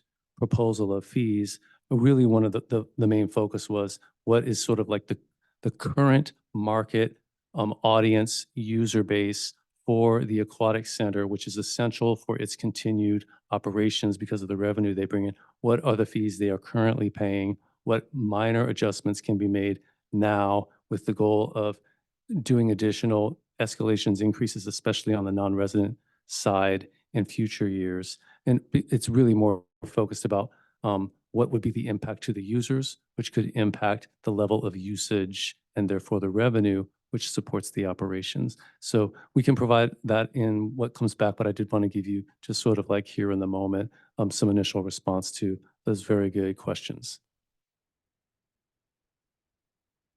Thank you, Mr. Reinhardt. Councilmember Willison, did you have any other questions? Councilmember Nash? So I believe you said that council has complete control over the fees, and yet it doesn't feel like we do. We could not at this point set the fees to $5 for residents. If we wanted residents to pay $5 for open swim, can we do that? Per the agreement, there is no restriction on doing that. Staff would not recommend that because of the impact it would have to the ability to operate the pool and cover the expenditures. But city council actually does have that capability. There's nothing precluding you from doing so. So one of the,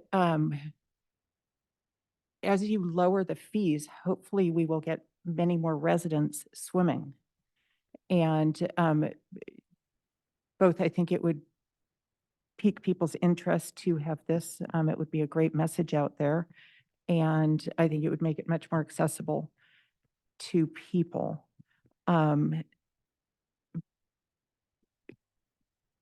I certainly hear loud and clear in this meeting and before that we have, that staff would not recommend it.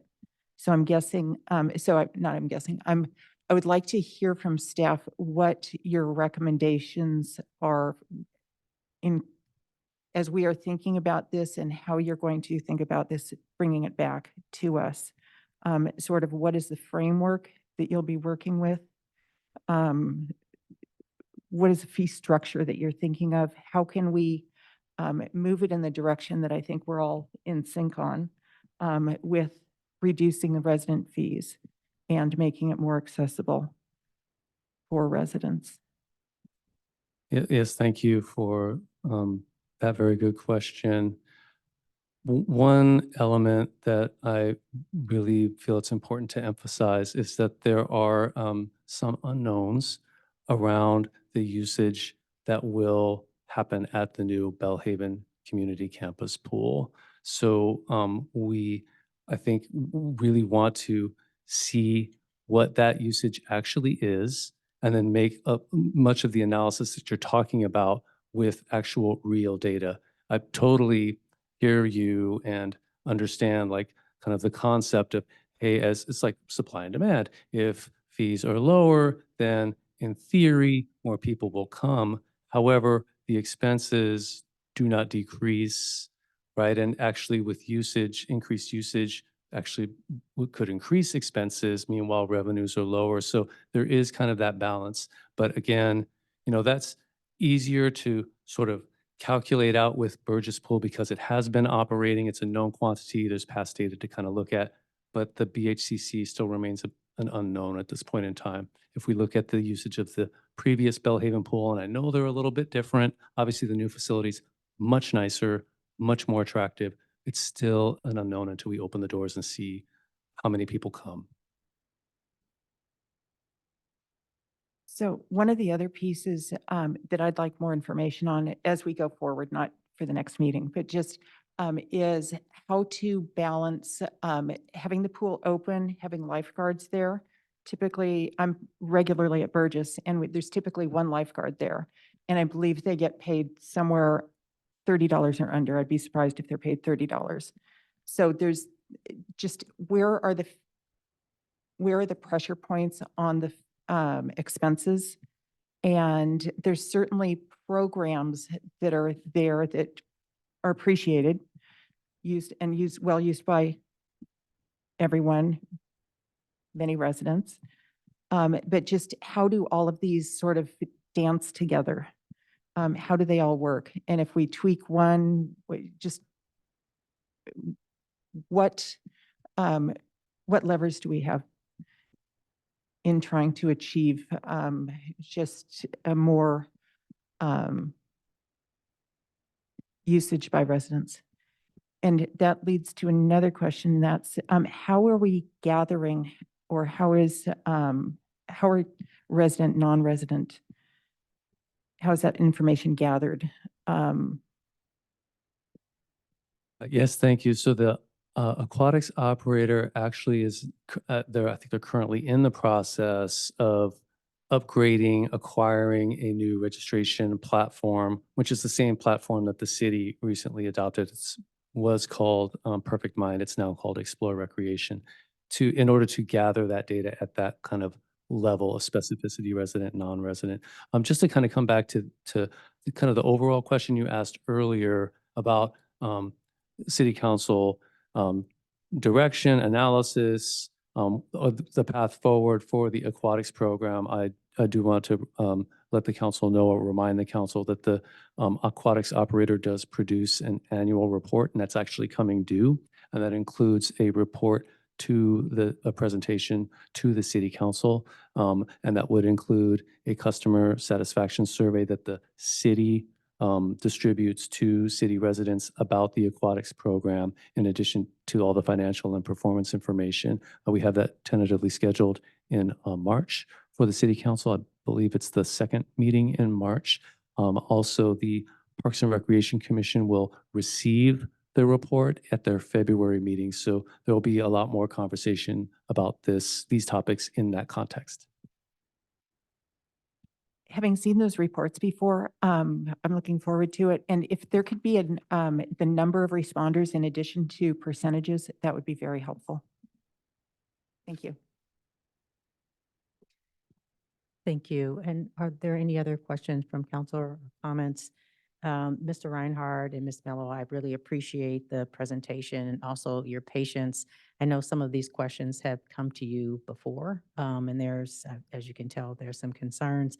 And just for myself to add my comments is that I'm definitely interested in seeing a larger gap between the cost of service for a resident versus the cost of service for a non-resident.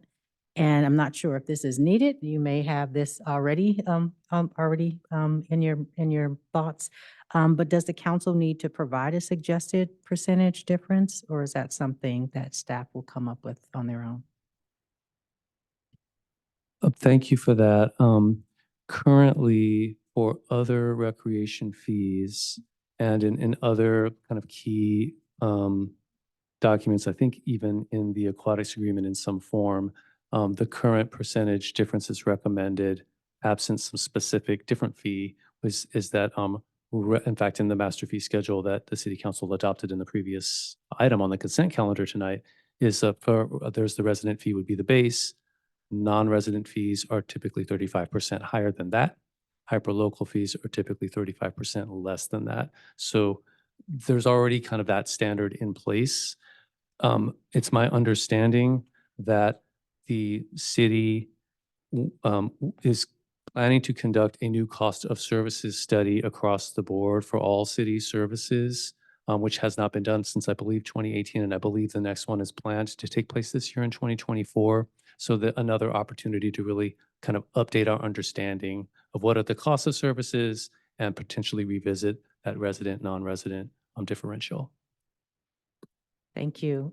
Was there any other clarifying questions or comments you needed from council? I think we're just really grateful and welcoming of all of the questions and comments. Working together, it makes the product that much stronger. So thank you. You're welcome. Thank you. We're going to move on to our next agenda item. Oh, maybe, pardon if I may, Madam City Clerk did kind of call out to us, maybe just for like a procedural wrap up of what next steps. I can take a stab at it maybe, and if others can chime in if I get something wrong, but I believe what we're hearing tonight is no action on this item. Will not be introducing this ordinance formally tonight. Staff will reissue a notice to again do a first reading of a new ordinance based on the direction that we've received tonight. Not sure about the date, but we'll do it as expeditiously as possible. Thank you, Mr. Reinhardt.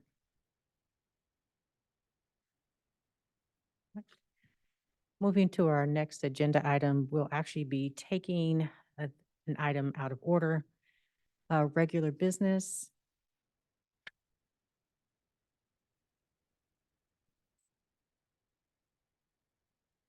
Regular business. Under regular business, the city council considers recommendations from city staff on policy matters or administrative actions that require city council approval. We are going to take item N2 first before N1. N2 is to introduce and waive the first reading of an ordinance repealing and replacing Title IX of the Menlo Park Municipal Code entitled Animals. Here to introduce this item is our Police Chief, Dave Norris.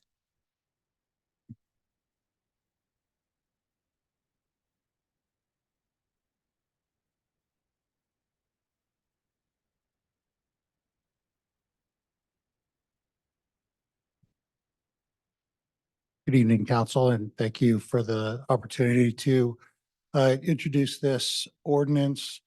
Dave Norris, Police Chief, and we have a very, very brief presentation for you just to kind of go over. This is a repeal and replace of an existing ordinance, so there is some detail to it. We want to make sure that you have all of the detail available to you that you need. So let's go ahead and go to the first slide, Judy. So this is your recommendation, and I put this in the final slide as well so that you have the recommendation up at the end to waive the first reading and introduce by title only an ordinance of the City Council of the City of Menlo Park, repealing and replacing Title IX of the Menlo Park Municipal Code entitled Animals. So go to the next slide. So a little bit of background on this. This is something that's a fairly long time in coming. As many of you on the council know, we do have an overall countywide agreement with the 20 cities that includes the 20 cities within San Mateo County, and that we are currently engaged with Peninsula Humane Society and SPCA for services related to animal control. And this contract requires the contract for services requires that each city's animal control ordinance be substantially similar or as close to the same as possible as the county's animal control ordinance. And that does involve some significant changes in language, but a multi-city team of representatives, including some representatives from City of Menlo Park, work together on an animal control ordinance for the county that would work fairly seamlessly for all the cities. Obviously, lots of different jurisdictions and a ton of great work done by this team to try and make something that is pretty comprehensive that can be used countywide. Next slide. So the revised ordinance will serve to streamline process, improve enforceability, and provide standardized definitions and fees across the jurisdictions involved in this program. And because the ordinance is serving to provide a consistent oversight and enforcement framework, as I said, throughout all of these jurisdictions, it is significantly different from what we currently have on the books as a Menlo Park City ordinance. Next slide. So we'll try and go over a few of the substantial changes. There is some language that is removed, some significant kind of older language that is removed. But what this this new ordinance does is it updates existing definitions to improve our enforcement capabilities and to provide some clarity and remove some potential areas of confusion, particularly as it relates to dangerous and vicious animal designations within the county. And we know that we've been through some Q&A quite a bit on those definitions. So this helps us to provide some clarity. Updates the language specifically regarding vicious animals, and this code will raise the threshold for when an animal may be declared vicious, as that designation is very serious and can lead to euthanizing of that animal. Updates also the language and enforcement regarding dangerous animals. And this, under the proposed revisions, the owner may apply for a designation to be lifted after a period of 3 years. Previously, there was no time limit on that for an opportunity to get that lifted, but there's some recognition by this committee that worked on this language that they're typically, when animals are designated dangerous, the owners then put those animals under some specific controls, and that helps to create some behavior changes. And typically after a few years, there's enough room to believe that we may be able to lift that designation. So this provides room for that. Next slide, please. Lowers the rabies vaccination age requirement as consistent with current state law. So just catching up with current laws. Removes the language indicating that an animal owner may not maintain a dangerous animal in a home with a juvenile person under the age of 18. We've also seen some conflicts in this jurisdiction that are related to that. So this clarifies some of those issues. Revises and updates the fee schedule and further clarifies the offenses for which administrative citations may be issued for violations of this chapter. Earlier in 2023, we saw our ability to provide administrative citations kind of clarified, and this now will allow us a better enforcement pattern. So next slide, please. So again, back to the recommendation to waive the first reading and introduce by title only the ordinance. And I leave it now open to any questions that you may have. I believe we also have, our city attorney standing by. I believe we also have representative from animal control also standing by to answer any particular questions that you may have. That concludes my presentation. Thank you, Chief Norris. And at this time, are there any clarifying questions from council before I open it up for public comment? Thank you. City Clerk Karen? Madam Mayor, sorry to interrupt. I wanted to also just reiterate that we do have with us remotely Lori Morton Basil from the county who is runs the county animal control services department and is available to answer any questions. And she truly is the subject matter expert on this ordinance and will be with us during the item this evening. Thank you. City Clerk Karen, at this time, can we open up for public comment? Yes, thank you, Mayor Taylor. So at this time, if any member of the public wishes to provide comment on regular business item N2, introduce and waive the first reading of an ordinance repealing and replacing Title 9 of the Menlo Park Municipal Code entitled Animals. If you are participating virtually, please engage that hand feature bottom of your screen. Calling in from a landline or cell phone, please press *9. Participating in person, please complete a speaker card at the back table and return to me at the clerk's desk.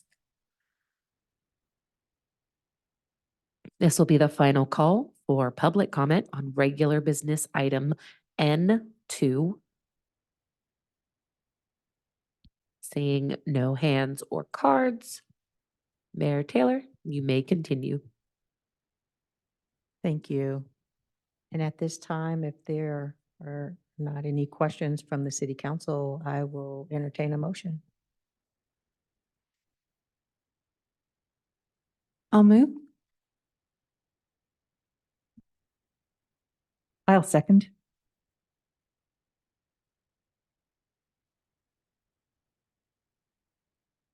Thank you.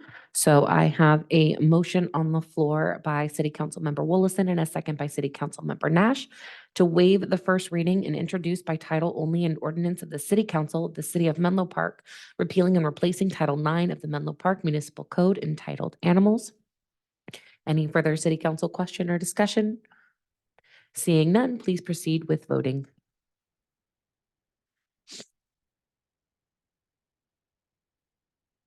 Thank you. And the motion passes with Vice Mayor Combs absent. Thank you, Chief Norris, and also thank you, Ms. Vizel, for being present at the meeting. You're very welcome. Thank you.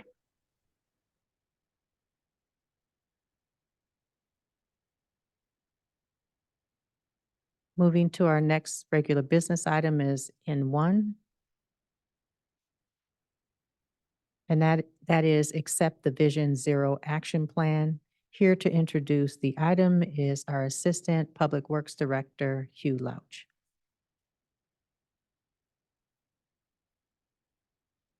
Thank you, Mayor Taylor and members of council. Great to be with you. I'll just take a moment to get my presentation up.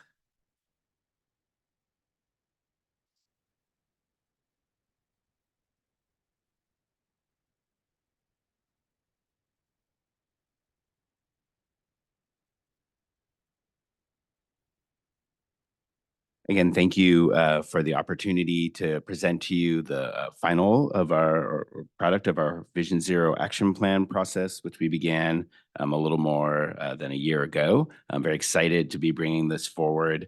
As you all know, the city has an adopted Vision Zero goal that's been in place as part of the most recent general plan update when we updated the circulation element in 2016.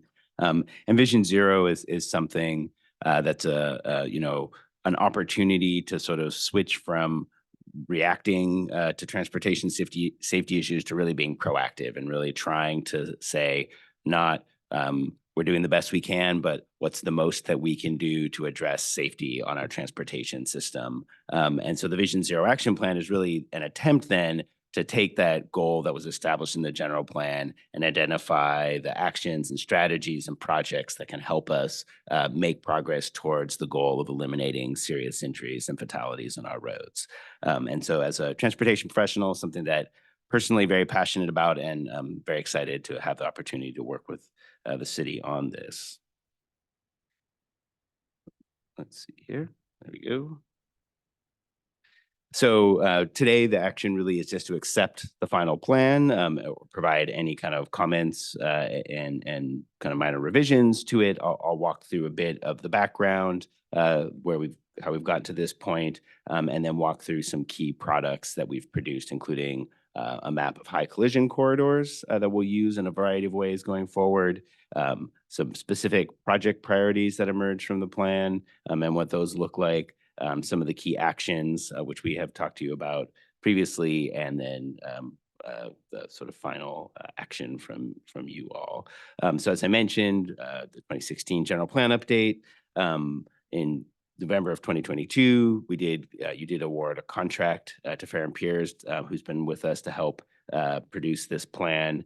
And there's been a lot of outreach along the way. In August of 2023, we walked through with the Complete Streets Commission, information about the kind of detailed data, and this is very much a data-driven exercise that we have conducted, and all kind of good safety work. We're trying to understand where the collisions are, and what types, and so this is all based on collision data that our police officers and others collect. In November of last year, we did come forward with a study session and talk to you all about kind of some of your priorities. And in December, we did review with the Complete Streets Commission the final draft plan. And at both of those meetings, we did get a number of items for feedback from you and the commissioners, and have made a number of adjustments, including things like adding information about or adding actions related to crossing guard policy, changing some of the wording in the plan to reflect wording desired by the council related to underserved and under-resourced communities, and changing some of the timing of actions and some other things like that. So those are all documented in the staff report, and happy to talk about those if needed. And then, as I say, this was a plan very much developed with robust community engagement. We conducted multiple workshops in both English and Spanish. We really went to the place where we knew there would be people that would be hard to reach, and safety issues that we wanted to make sure we were trying to address, as well as trying to do broad-based outreach. And then we did a number of targeted presentations to school groups and seniors and other folks like that, so that we can really get the whole community. And you know, we've been doing this outreach for the plan. It doesn't really end here. This is not a plan that we sort of do and then sort of say, great, we did a plan, we're moving on. It's really something that we want to be implementing over time and working with the community on, both from a kind of communication and education standpoint and from then implementing kind of specific projects and actions. So what couple of the key products that are coming out of this plan. So one, and we did show you a version of this. This is maybe a slightly nicer looking version than the last one you saw. That's what we call the high collision corridors, or sometimes referred to as a high injury network. And it's basically, in this case, the 20% of our roads where 93% of all serious injuries and fatalities occur. And you can see actually those where those are marked on this map as well. So where those red circles are, that's a fatality or a serious injury has occurred. And then where other injury collisions occur as well that are not serious. And so this 20% of roads really addresses a lot of the streets in the city where we have our most significant safety issues. And then we can use this in a variety of ways, things that the council has brought up before, like speed limit setting, but also then sort of prioritizing major projects and really kind of focusing on major corridors where we know we have issues. Coming out of the plan, we identified a number of specific project priorities, and as well kind of a flexible framework that we can use as we evaluate new things that comes in. And so that's one of the ways in which the plan is really a living document or a living tool for us going forward. We are doing a lot of work in the transportation division right now. So there's a number, and kind of listed in green on this map, a number of ongoing projects that are active right now that range from things that are under construction, like the Belle Haven traffic calming plan, which is in very much active construction right now, to things that we've just gotten grant awards for, like the Willow Road bike and ped safety project, where we just got grant funding at the end of last year for that. And then other things that are in various stages of planning and design. You know, Middle, we have active pilot on Middle right now, and we're working on final design as well. So, you know, a whole variety of things, but all of these projects that we have actively now, we did kind of review them against that high collision corridors and did identify how they are supporting kind of the safety goals that we have. And so those, one of our sort of project priorities, or one of our priorities of this plan, is let's complete those projects and then again use this kind of framework that we're developing as we start to identify what comes into the pipeline after those. And then the other, so that's kind of the like major corridors part of this, if you will. And then the other part of this is what we think of as the systemic part. And what that really means is, what are the places across the city where any one location may or may not experience a lot of collisions, but like those types of locations have collisions. And so we want to make sure we're addressing those systemically across the city. And so we've identified two major types of intersections where we have those issues, one of which is our traffic signals. A lot of collisions occur at our traffic signals, and they're relatively few. Only 5% of our intersections are traffic signals, but fully 40% of our serious injuries and fatalities occur there. So very important to focus on those. And then the other are what we call side street stop controlled intersections, which is kind of a mouthful, but basically means where the minor street has a stop, but the major street does not have a stop. And there are over 1,000 of those in the city, but you know, they kind of bunch in some places along. You can think of like long stretches of Santa Cruz or Middle or other roads as well, where there's just no stop sign for a long time. And so improving the crossings of those is something that's emerged as a real key priority. And that really impacts, you know, some of our most vulnerable road users, like seniors, walking, and kids biking. So those are some of the kinds of things. And what we've done is we've established a framework that considers the collision history, speeds, and also the sort of presence of those vulnerable road users, whether that's, you know, seniors or kids or people in our underserved communities or transit riders, and really trying to make sure that we're taking into account, where the people are who we're most concerned about or who are most likely to experience collisions, that is, as well as what are the factors that are most likely to contribute to that. And then the third kind of major product out of the plan is this action plan, and there were quite a few actions, and we did talk through this at the study session. These really haven't changed beyond the feedback that we got from City Council back in November. So we have upgraded some things to near term, and we've added some information related to crossing guards in this, but otherwise this is the same set that we talked about in November. And so that's kind of the conclusion of the plan. We're happy to take any feedback on any of that or what was in the actual plan document. And we did get some good feedback from folks over the time. We did submit the plan, as it said in the first slide, back in December.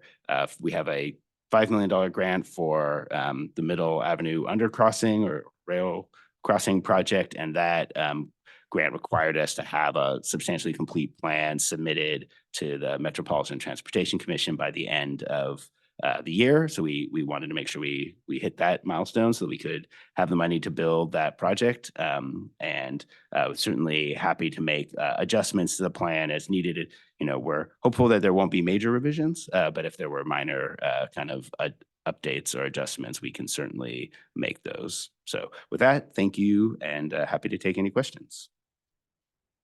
Thank you, Mr. Louch, for that presentation. Are there any clarifying questions from council? Well, at this time, Ms. Herron, can you take public comment? Yes, thank you, Mayor Taylor. So at this time, if any member of the public wishes to provide comment on regular business item N1, accept the Vision Zero Action Plan, participating virtually, please engage that hand feature bottom of your screen. Calling in from a landline or a cell phone, please press *9. Participating in person, please complete a speaker card at the back table and return to me at the clerk's desk. Final call for public comment on regular business item N1. Seeing no cards or hands, Mayor Taylor, you may continue. Thank you. I have a question. That is, how and where can the public provide feedback?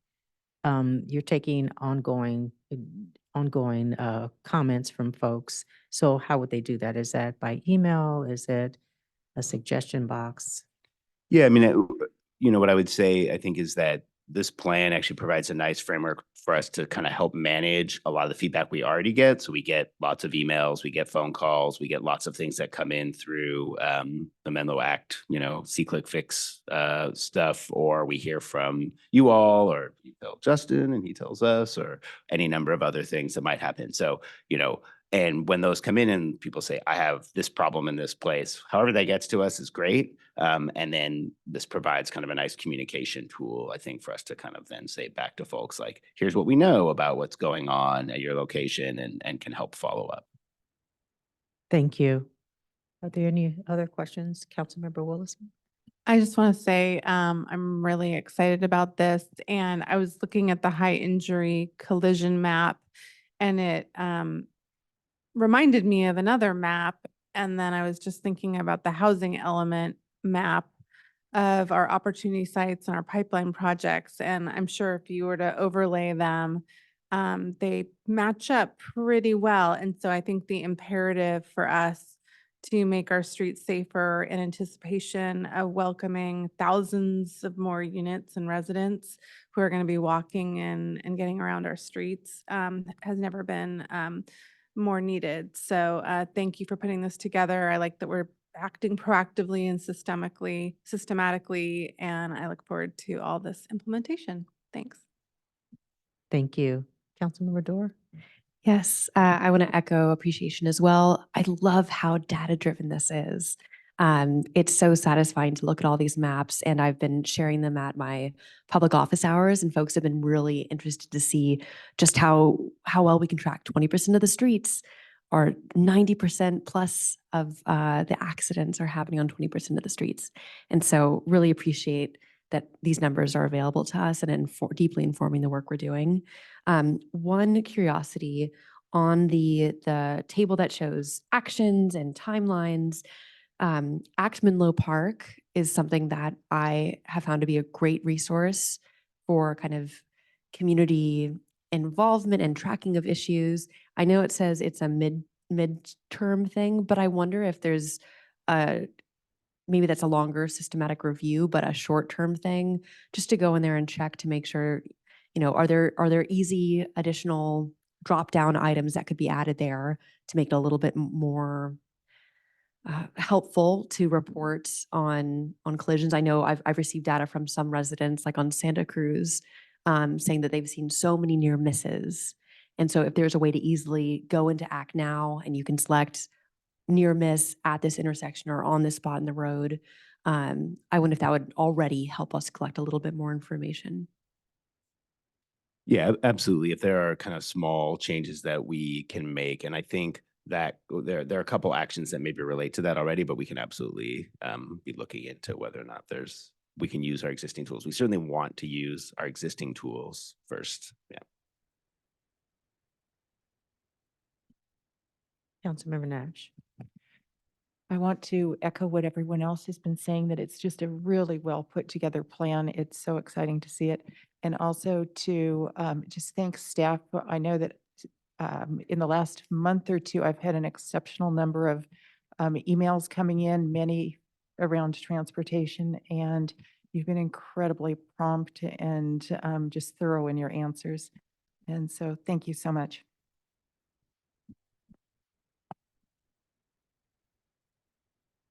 Thank you, Councilmember Nash, and thank you, Mr. Louch, to you and your team. I see the benefits of making a complete streets a priority for the city and how much progress we've made in such a short amount of time, especially with a document that was adopted years ago.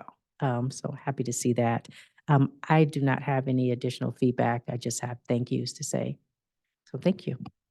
And on that note, I'll take a motion. I'll move. I'll second. Thank you. So I have a motion on the floor by City Council Member Willison and a second by Mayor Taylor to accept the Vision Zero Action Plan. Any further City Council question or discussion? Seeing none, please proceed with voting. And the motion passes with Vice Mayor Combs absent. Thank you. Thank you, City Clerk Herron. And our next regular business item is N3. And the final business item, establish the Belle Haven Community Campus Ad Hoc Subcommittee, adopt purpose statements for City Council subcommittees, and make appointments to the Belle Haven Community Campus Ad Hoc Subcommittee. Here to introduce this item is City Clerk Judy Herron. Thank you, Mayor Taylor. So as you had just stated, this action or this item before you is three separate actions. One is for the City Council to establish a Belle Haven Community Campus Ad Hoc Subcommittee, adopt purpose statements as seen in Attachment A to the staff report, and then if the Belle Haven Community Campus Ad Hoc Subcommittee is established, to appoint no more than 2 members of the City Council to serve on that subcommittee. Happy to answer any clarifying questions or open it up to public comment. Thank you, Ms. Herron. Let's open it up for public comment. Thank you, Mayor Taylor. So at this time, if any member of the public wishes to provide comment on regular business item N3, establish the Belle Haven Community Campus Ad Hoc Subcommittee, adopt purpose statements for subcommittees, and make appointments to the Belle Haven Community Campus Ad Hoc Subcommittee. If you're participating virtually, please engage that hand feature bottom of your screen. Calling in from a landline or a cell phone, please press *9. Participating in person, please complete a speaker card at the back table and return to me at the clerk's desk. Final call for public comment on regular business item N3. Seeing no hands or cards, Mayor Taylor, I return to you.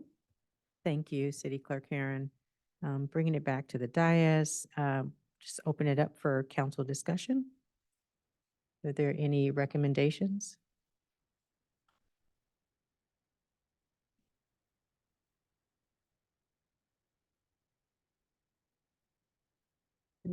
Councilmember Nash. So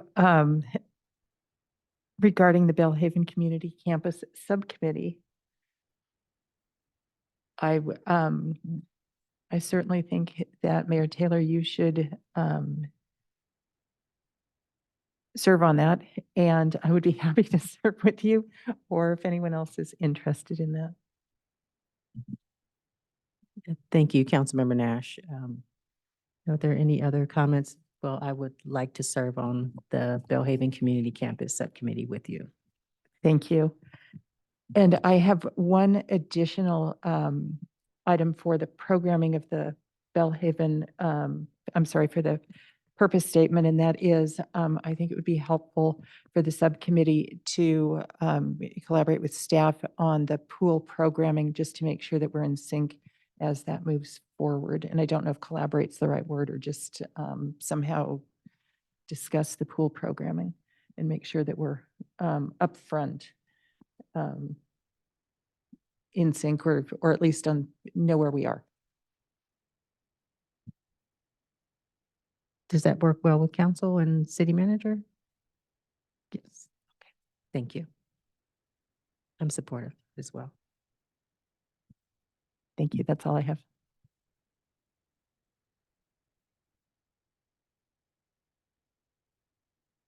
Well, I will entertain a motion for this item to include the feedback Councilmember Nash provided. So Mayor Taylor, if we could do the first motion to establish the BHCC ad hoc subcommittee and appointing Mayor Taylor and City Councilmember Nash to serve. Do I need to include that in the motion, or we can do everything together? Yeah, we can take this, my first statement as the first motion. I'll just need a mover and a seconder. Okay. I'll be happy to move that. Thank you. And I'll second. Thank you. All right, so I have a motion on the floor by City Councilmember Nash and a second by Mayor Taylor to establish the Belle Haven Community Campus Ad Hoc Subcommittee and appoint Mayor Taylor and City Councilmember Nash to serve. Any further City Council question or discussion on this motion? Seeing none.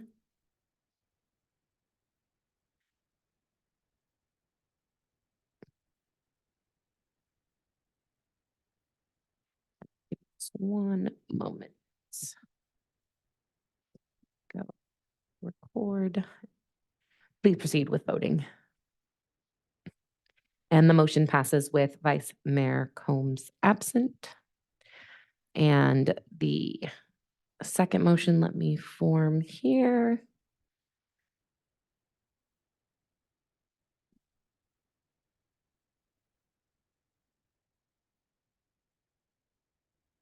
All right. So our second motion is to adopt purpose statements for the City Council subcommittees and include to the BHCC subcommittee discussion of pool programming. And with that, we'll need a motion and a seconder, please. I'll make the motion. Thank you. I'll second. Thank you. So I have a motion by Mayor Taylor and a second by City Councilmember Nash to adopt purpose statements for the City Council subcommittees and include BHCC subcommittee discussion of pool programming. Any further City Council question or discussion? I do have one question, and that's on the Parkline Development Agreement Negotiation Subcommittee. Should the development agreement be added to the purpose statement? So it says advise on the negotiation of the development agreement for the Parkline mixed-use project. Let me pull that up briefly. Give me one moment.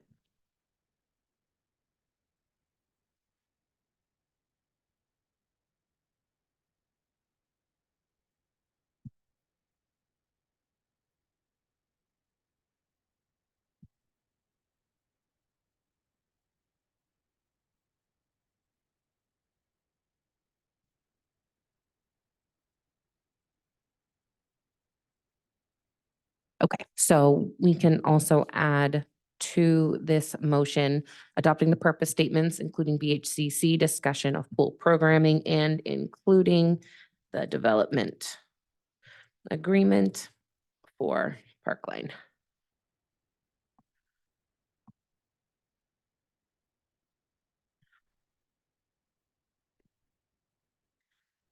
Okay. And the motion passes with Vice Mayor Combs absent. Thank you. Thank you, City Clerk Harron. The next item is item O, information items. Informational items are transmitted to the City Council in staff's effort to provide an update on matters of importance to the City Council. Information items are not action items. However, a City Council member, city staff member, or a member of the public may request to make a comment or ask a question on any of the informational items. City Clerk Harron, do we have any public comment on this item? Thank you, Mayor Taylor. So at this time, if any member of the public wishes to provide comment on our informational item O1, City Council agenda topics, if you're participating virtually, please engage that hand feature in the bottom of your screen. If you're calling in from a landline or a cell phone, please press *9.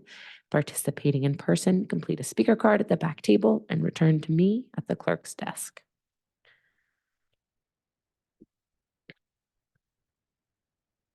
This will be the final call for public comment on our informational item O1. Seeing no hands or cards, Mayor Taylor, you may continue. Thank you. The next item is item P, City Manager's Report.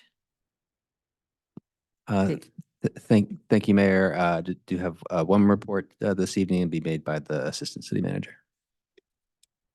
So we are happy to report that our grant seeking and management consultant will be presenting to the Finance and Audit Commission at their next regularly scheduled meeting. So you can tune in next Thursday to that.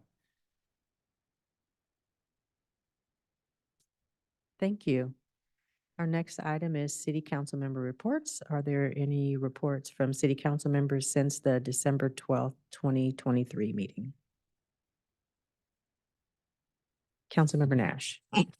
Thank you. I attended the December Peninsula Clean Energy Board meeting and had the privilege of voting on a $68 million community reinvestment package, which is returning $68 million to the community through a reinvestment plan that includes a 300 income qualified bill credit.